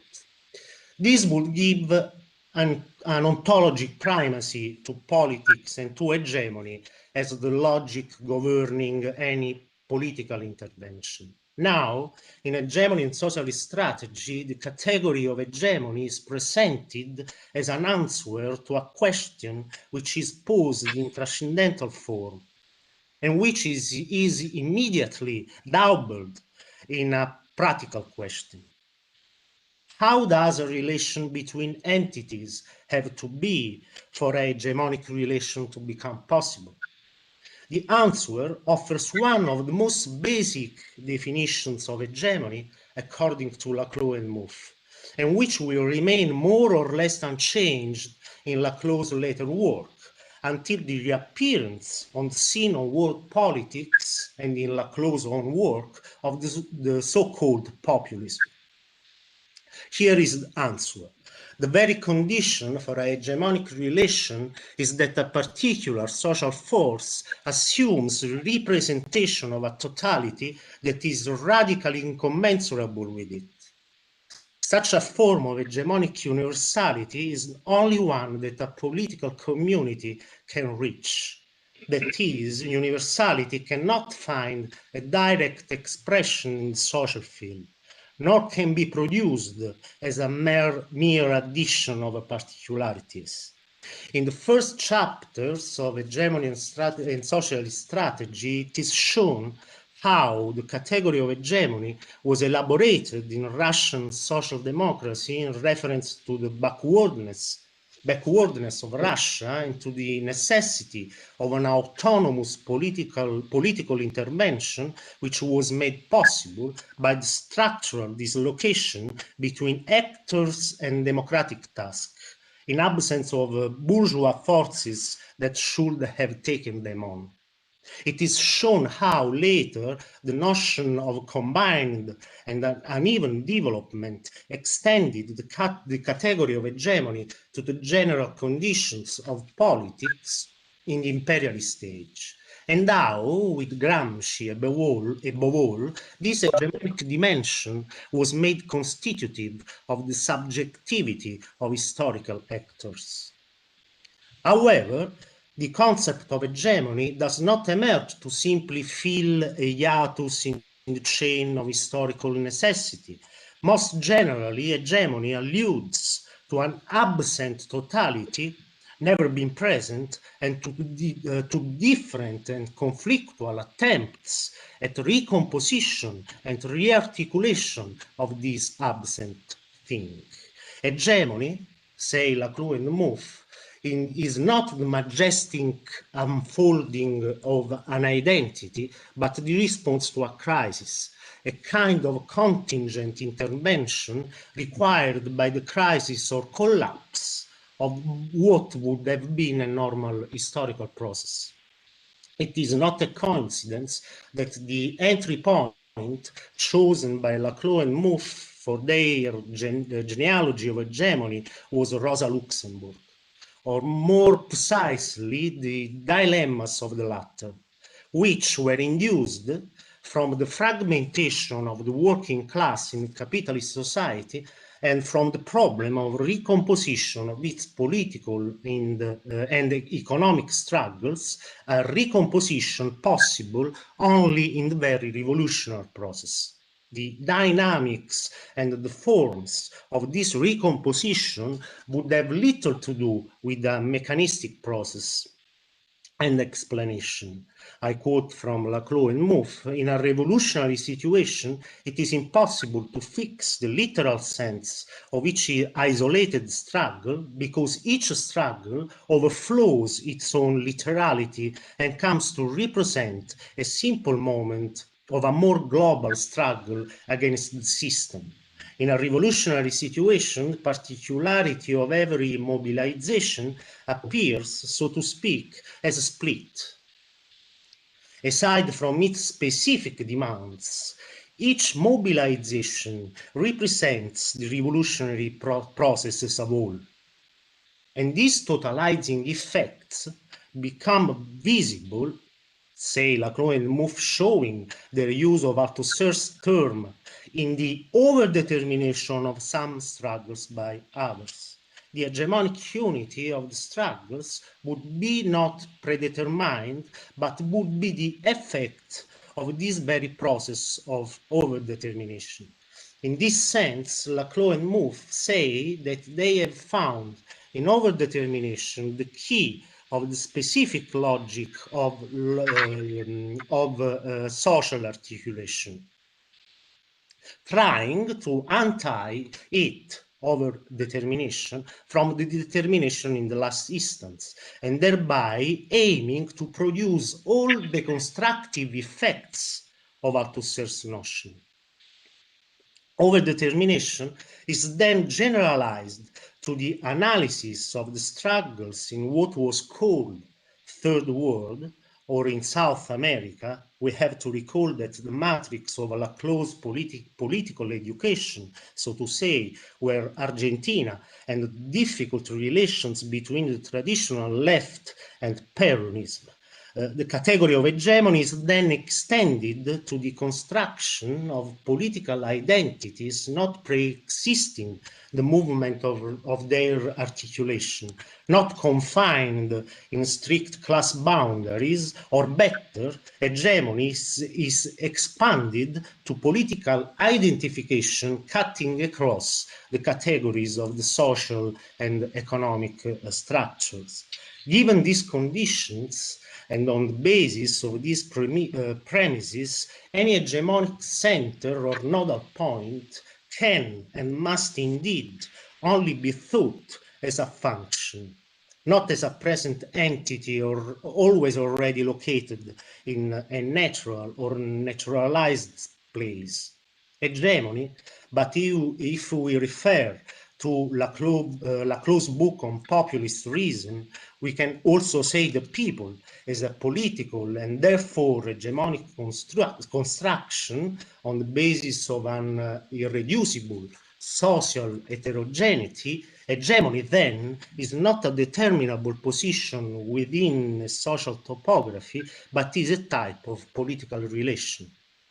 From this, it follows that the hegemonic or popular bloc cannot be understood as a center of the social, in the sense of an expression or embodiment of an underlying unitary principle, but only by deconstructing this ontological plane would be possible to use the concept of classical political analysis, center, power, autonomy, for example, as, say, Laclau and Mouffe, contingent social logics operating in precise conjunctural and relational contexts, and always overdetermined by other logics. None of them could ever claim absolute validity. In a dialogue with Derrida himself, dated 1996, Laclau sums up some of the connection between what he calls hegemonic logic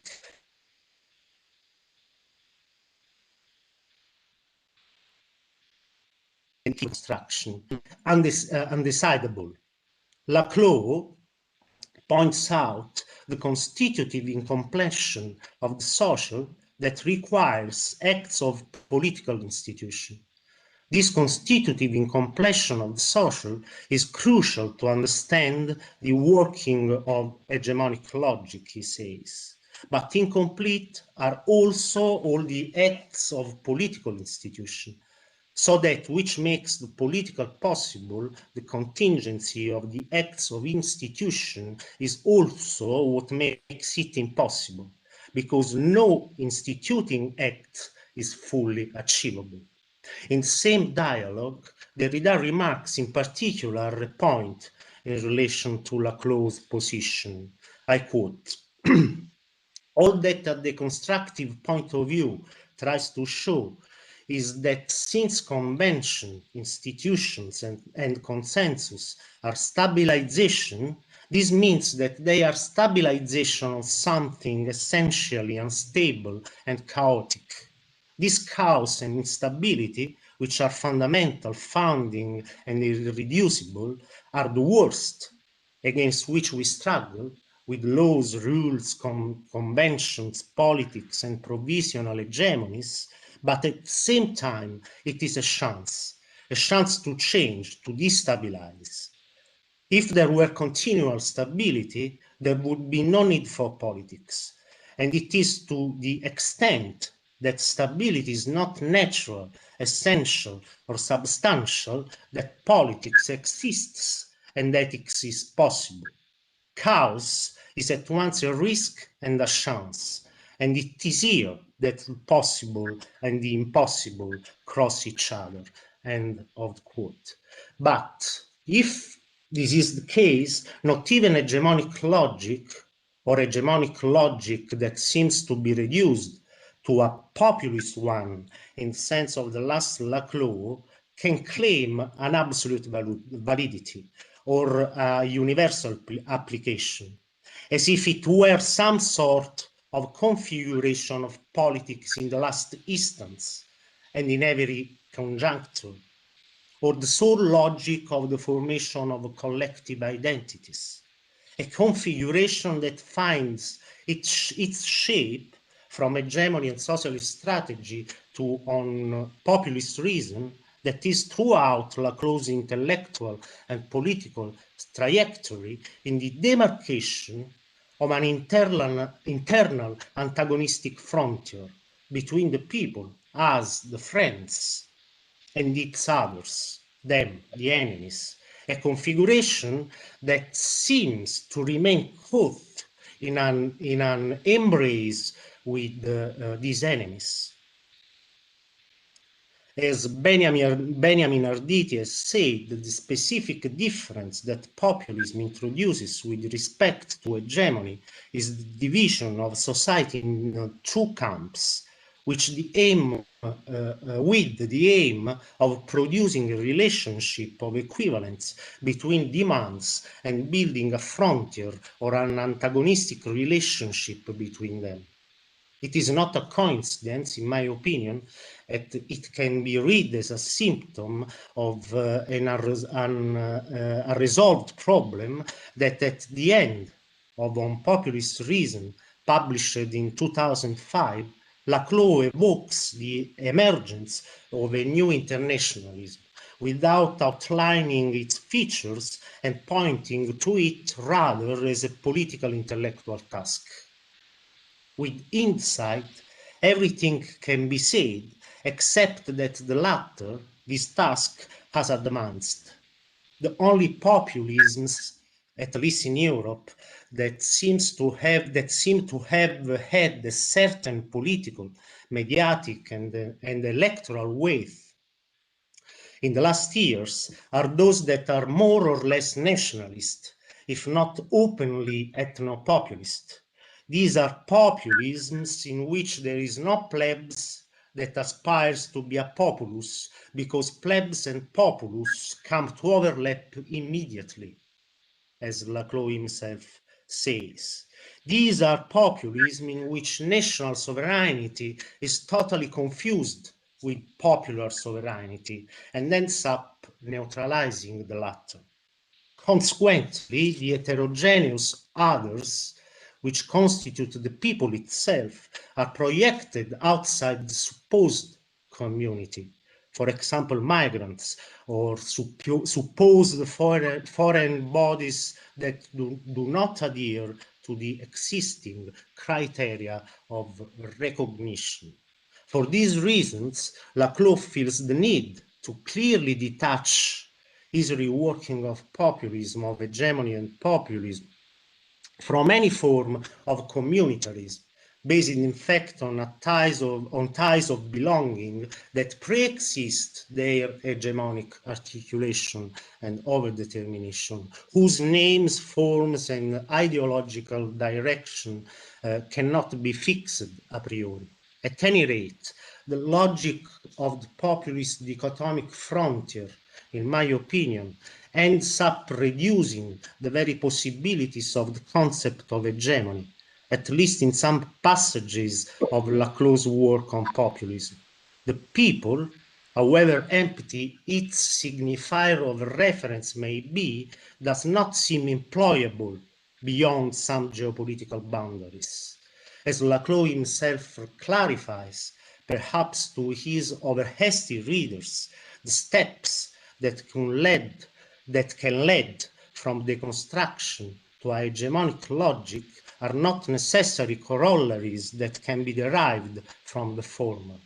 But precisely for this reason, deconstruction, and with the due differences, the dynamics of overdetermination cannot be considered as mere presupposition of always partial and provisional hegemonic,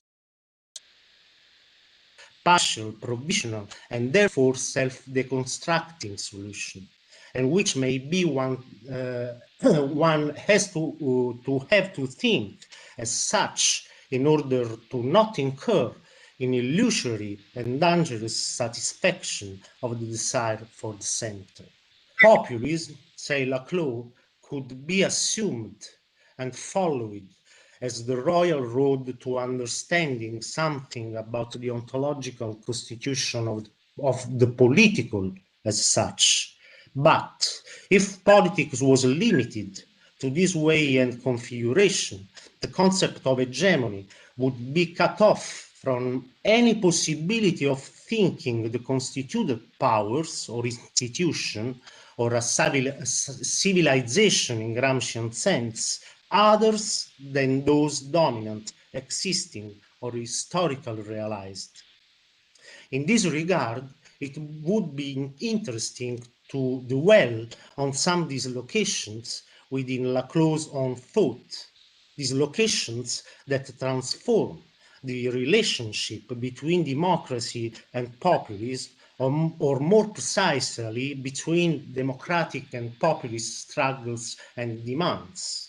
In hegemony and socialist strategy, the democratic struggles and demands, which imply plurality, heterogeneity, overdetermination of political spaces and movements, are said fundamental, whereas the populist ones are seen as limited to periods of organic crisis. In non-populist reason, instead, the plurality and heterogeneity of democratic demands, their form and contents, seem bound to be absorbed by the dominant power, unless they are translated into populist demands, articulated in the name of empty signifiers with the related dichotomic frontier. That is the frontier between the established institutional field, sometimes reduced to a simple function of neutralization of politics, and the populist field, as if the latter was only space for politics, as if populism, the construction of links of equivalence between dispersed or floating democratic demands, was synonymous with politics in general. For these reasons, and with this I conclude, in a review on populist reason, Balibar suggests to reverse the terms of the question and to reflect on the condition in which popular claims, essentially ambivalent and overdetermined, can be democratized and serve to emancipation. This in order to avoid that the reactivation of the hegemonic populist moment may even produce reactionary effects, and contrary to Laclau's own political intentions.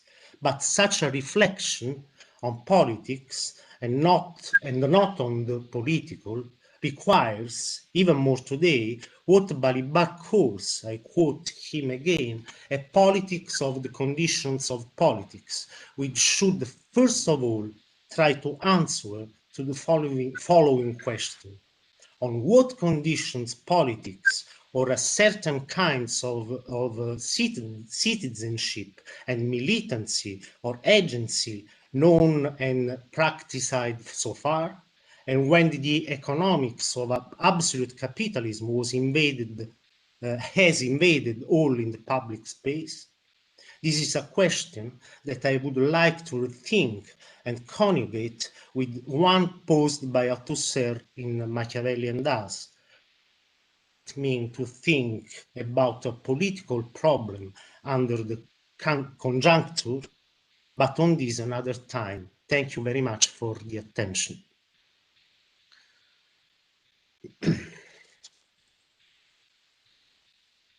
Thank you, Fortunato. Thank you for your reading. Now we have time for questions, using always the chat to follow the order.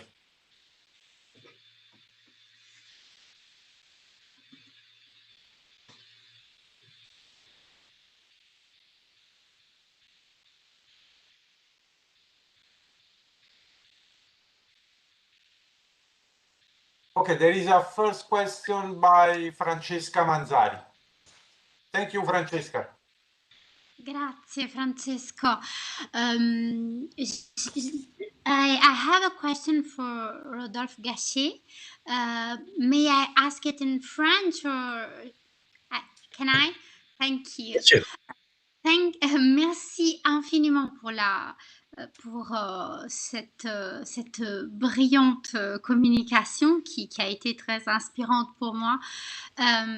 En fait, ma question porte sur le début et la fin de votre intervention. Donc, vous avez bien dit, bien expliqué au départ que la question de savoir ce qu'est la philosophie n'est plus une question appartenante à la philosophie pour Althusser, parce que elle reviendrait à accomplir un voyage, a journey through l'histoire de la philosophie mettons, des présocratiques jusqu'à aujourd'hui, j'imagine. Et donc, le tout de cet engagement d'Althusser tiendrait à ne pas poser cette question, mais il m'a paru que en fin d'intervention, en fin de communication, vous ayez porté notre attention sur le fait que Marx, tel auquel Althusser se réfère, ne peut pas ignorer qu'il doit y avoir une philosophie ou qu'il doit y avoir de la philosophie. Et donc, et c'est à partir de là que il me semble que vous avez fait référence à une certaine compulsion d'Althusser, une obsession avec la philosophie. Et donc, ma question porte essentiellement sur cette expression que vous avez utilisée, a journey through, et qui m'a fait penser à cette autre figure qui est une référence d'un ouvrage de Derrida, Résistance de la psychanalyse à la perlaboration, working through. Et je me demandais si la conclusion à laquelle vous êtes parvenu en fin d'intervention pouvait être également lue comme une perlaboration au sein de la pensée de Althusser, qui voudrait se débarrasser de la théorie, mais n'y parvient pas complètement parce que quelque part ça travaille. Et il y a ce journey through, la question de qu'est-ce que la philosophie, qu'il se défend de la poser comme une résistance, cette fois-ci de la philosophie, mais qui ne peut pas être complètement ignorée et donc en quelque sorte fait surface, continue de faire surface. Merci. Permettez-moi de vous répondre en anglais. Oui, bien sûr. plus tellement l'habitude. Yeah, first of all, let me mention that when I spoke about this journey through the history of philosophy, it did not come to my mind that there might be a connection to the Freudian problematic of Durcharbeiten, of working through, and which is of course also never an attempt to completely get rid of what one works oneself through, but find a new relation to it. And I think that is also what is happening in Althusser's journey through the history of philosophy, which is motivated by an attempt to find an exterior from which to question it. But at the same time, is itself a philosophical gesture. And he acknowledges that in passing, never explicitly, because explicitly he affirms that it is important to find a position outside philosophy because of the role that philosophy has played within the systems of domination of the Western world.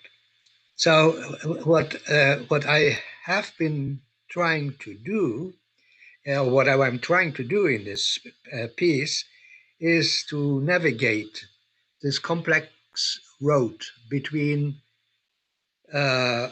seeking to understand philosophy from a position outside of it that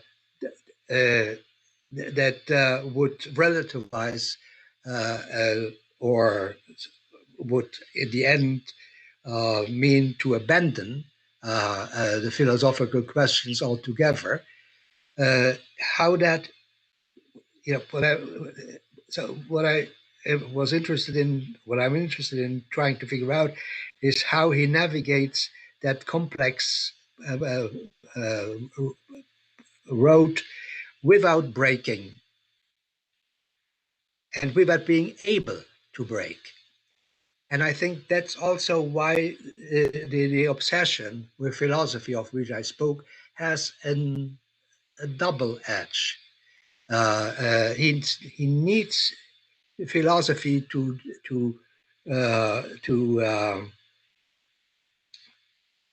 how shall I say, to ponder, to think through what he is trying to accomplish, and therefore, even though he criticizes it, cannot abandon it. Oh, I hope that has helped. Thank you. Je vous en prie. As there is no question on the chat, I take a question for Rodolphe. And I will, if I understand you, are you writing a book on Althusser? No. This is a long essay, but it's going to be part of a book, probably going to be part of a book about this strange genre of what is philosophy, of books, essays, which is relatively is not. It's I think the first book with that title is Ortega y Gasset, lectures from 1918 in Buenos Aires, I think, which were entitled like that and published under that name, to Heidegger and some others. But there are only very few of them, and Deleuze and Guattari. So I'm wish to explore that genre, and that is different from introductions to philosophy. That is different from entries on philosophy in dictionaries, even in the Ressourcenwörterbuch der Philosophie, which is a 100 pages answer. So I want to figure out, and at the same time, to come to grips with what philosophy is. Beautiful. Thank you. And now the question. I would like to ask you what you think could be the role in Althusser philosophical derapage of his valorization of scientific objectivity, particularly in La philosophie spontanée des savants, where it is regularly associated with science and materialism, going so far as to define the properly scientific content, the element one of Monod biology, as objectivist and materialist, and opposed to critical idealistic philosophy. I have the feeling that Althusser is too much confident on this value of scientific objectivity as the outside of philosophy. And that I think that he's not really aware of where it comes from, of its Cartesian and ultimately ontological methods. Well, I think there is a history. One can read in Althusser's work a history of a debate, of his debate with the relation of philosophy to the sciences.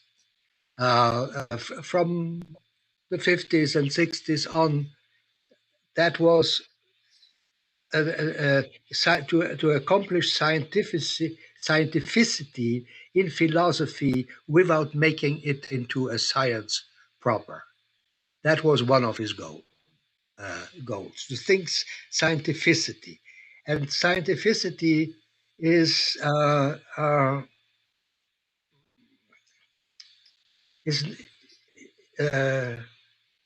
not, how should I say, per se, un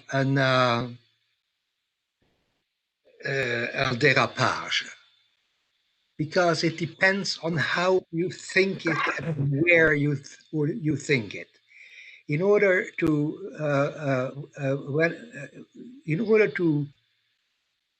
I shall put up. I think in order to understand what he means ultimately by scientificity, you have to look at what he understands Marx's contribution to philosophy to have been, or rather, that is to say, through the new development of a new type of science. Marxism is a dialectical history. Materialism is a type of science that is completely different from that of mathematics and of physics, in that it is a science of the formations of social formations, and with the social formations also of theoretical formations. And it is from that perspective, I think, that one has to approach his notion of scientificity,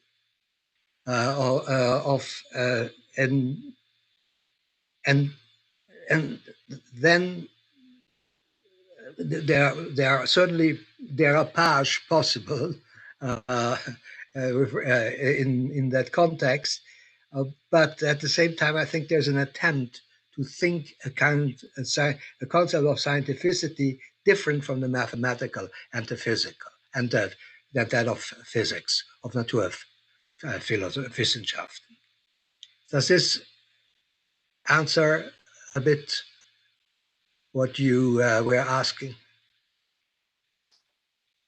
Yes, I was also thinking about this value of objectivity, no? Well, that he regularly associated to sciences and materialism, and I was wondering from where it take this value of objectivity, because usually in history of sciences, objectivity of knowledge is associated to Descartes.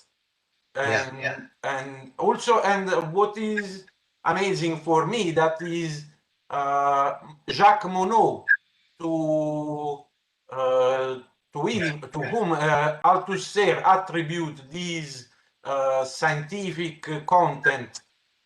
He was aware that the value of scientific objectivity came from Descartes. Then I think that could complicate the relationship of Althusser to this value of objectivity as something that guarantee his discourse against the philosophy, or a discourse able to demarcate, separate scientific content from the philosophical use of the scientific content. Yeah. Well, you know, his concept of objectivity is, of course, intimately linked to that of the sciences, in distinction from philosophy. Because of the sciences, he says that they have objects. Philosophy does not have objects. And it is there, and for this reason, it seems to be impossible to make the concept of objectivity fruitful for philosophy, except if you acknowledge with Althusser that the type of science that comes into being with Marx's historical materialism, is of a different kind. Its object is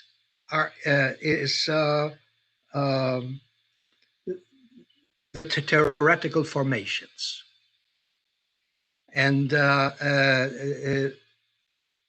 of all sorts, but especially political and ideological and philosophical. And so this science is about objects that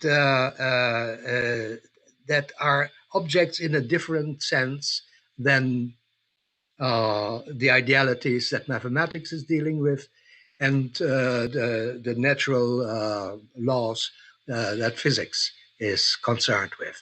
So I think it's there that,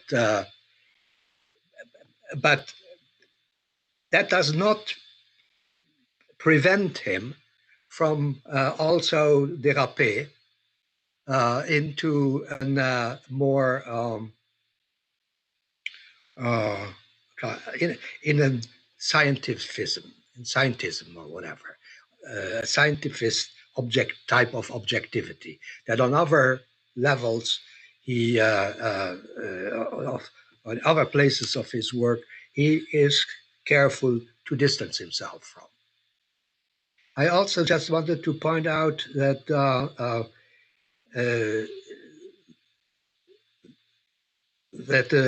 just in passing, I don't know exactly what the implications are here for what you were inquiring into, but of the biological sciences, they are nothing new for him.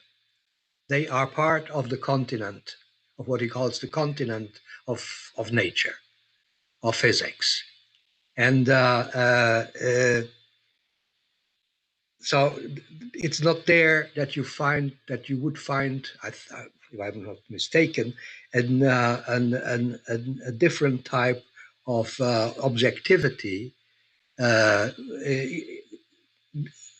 such a concept can only be found in the analysis of, from a Marxist point of view, of the scientific analysis from a Marxist point of view of issues of epistemology. Thank you. We will continue maybe tomorrow because my paper will be on that. And there is Vicente that will say something about that. Vicente. Where Yeah, are you? thank you, Francesco. Okay. Thank you. Vicente. Here. Thank you, Francesco. Thank you, Rodolphe and Fortunato, for both presentations. They were very, very interesting. I do not have like questions in specific for anyone, but just a comment, a remark on what you were discussing with Rodolphe recently, Francesco.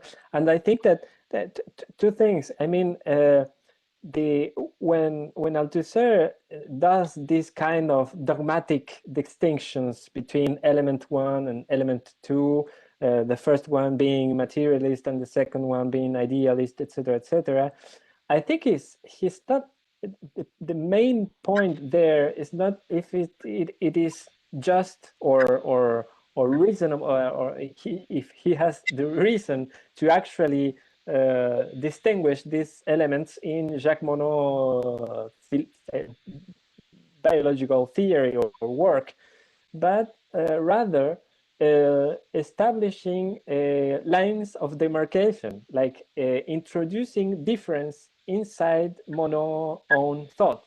And instead of Monod, it could have been like no matter which other. So it is this exercise of saying even in a case as Monod biological work or in Monod's view of science, we can say that he has a lot to do. There's still a lot to do in dealing with this side of non-scientific, not to say idealist or ideological element in his thought, and that science works permanently in making coupures, in establishing cuts inside herself in order to establish and delimitate and reorganize again and again this limit between element 1 and element 2. I read that as an element of strategy or like an epistemological strategy reading even science. But anyway, I may be wrong, but that's why I retain from that. And the other thing is that objectivity in that case, I don't know if I'm not completely sure if in that passage of philosophy and spontaneous philosophy of scientists, but in general, I think the objectivity Althusser has always in mind is a Spinozian reference. It's Spinoza who gives the most rigorous or more or less rigorous concept of objectivity. And this is presented in Reading Capital, actually, and in the materialistic dialectic essay in For Marx, when he says, again, in a very dogmatic way, that objectivity goes from généralité 1 and then a généralité 2 for obtenir, to have then a généralité 3 and so on, because the third generality becomes again a first generality of a new process of production of knowledge. So I think I skipped up one step, and the distinction that Althusser picks from Spinoza is the distinction between the real object and the object of knowledge, l'objet réel et l'objet de connaissance. So objectivity is always a process of production, and you have to go through the whole process of establishing this this split or this Yes, constant. but Sente, in la philosophie spontanée des savants, he says that objectivity is the real that is not produced by the human knowledge. Is the in a parenthesis is define objectivity exactly in a Cartesian way, the knowledge independent from the subject. Then and you know, when you say something dogmatically, you are dogmatic. You know, you can. There are many people that try to save the dogma. I'm always on the other side. You know. Okay. You can save the dogma. I don't. Or Sorry, just we can leave it just as we have to. Sorry, there is no, but we continue this discussion tomorrow because my paper is on that. There is Francesca that will take another question to Fortunato. Hello, it's me again. Thank you, Fortunato, for this brilliant paper.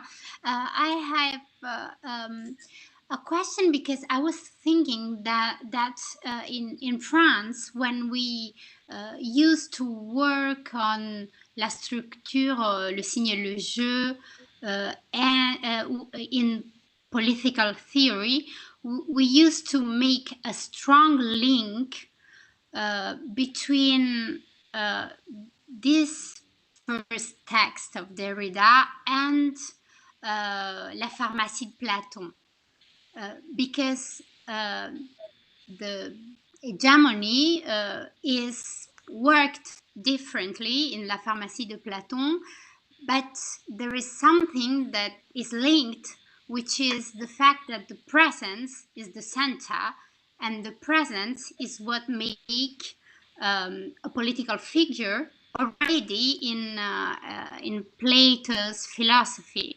So I was wondering if in Laclau's political theory you have found the same link between the two Derrida's texts.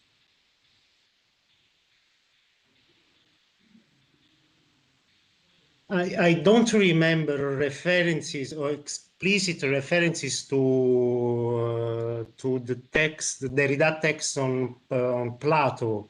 I don't remember the text on which the Laclau works are above all in the last text are is a spectre of Marx.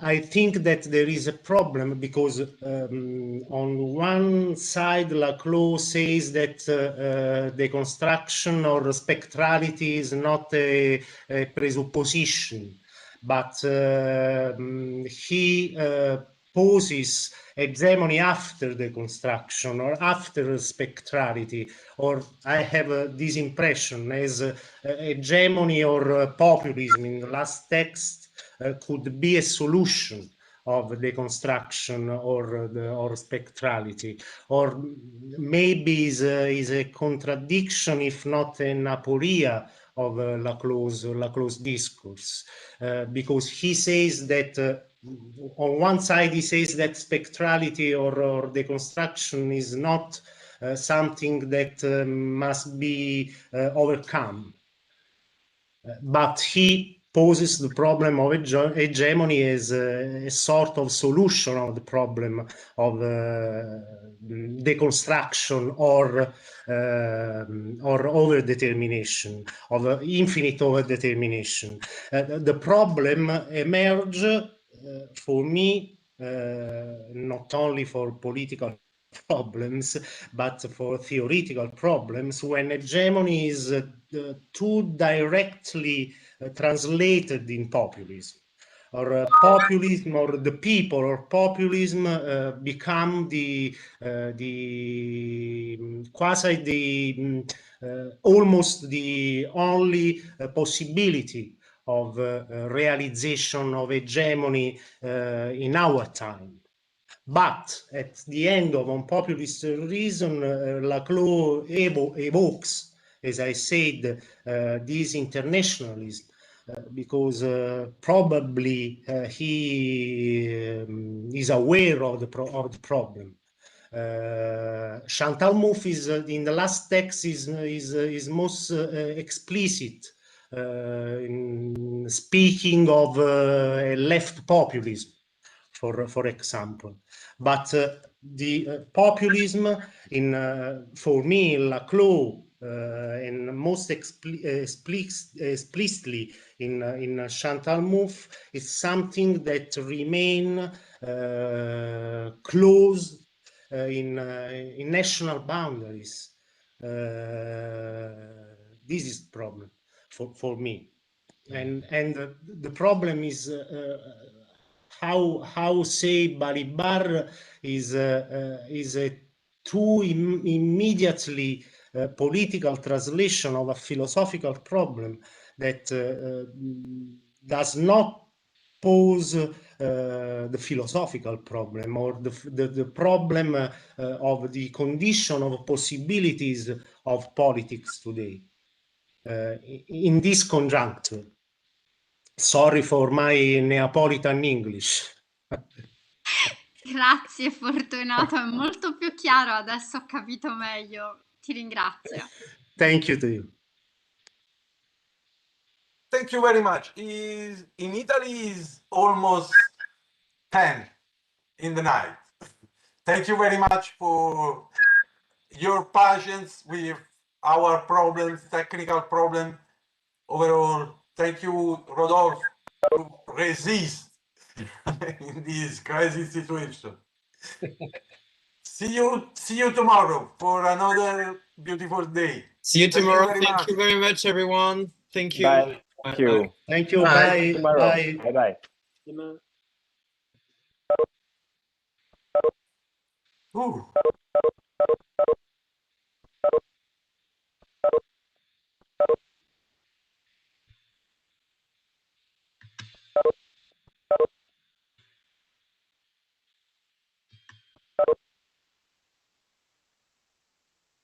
Francesco?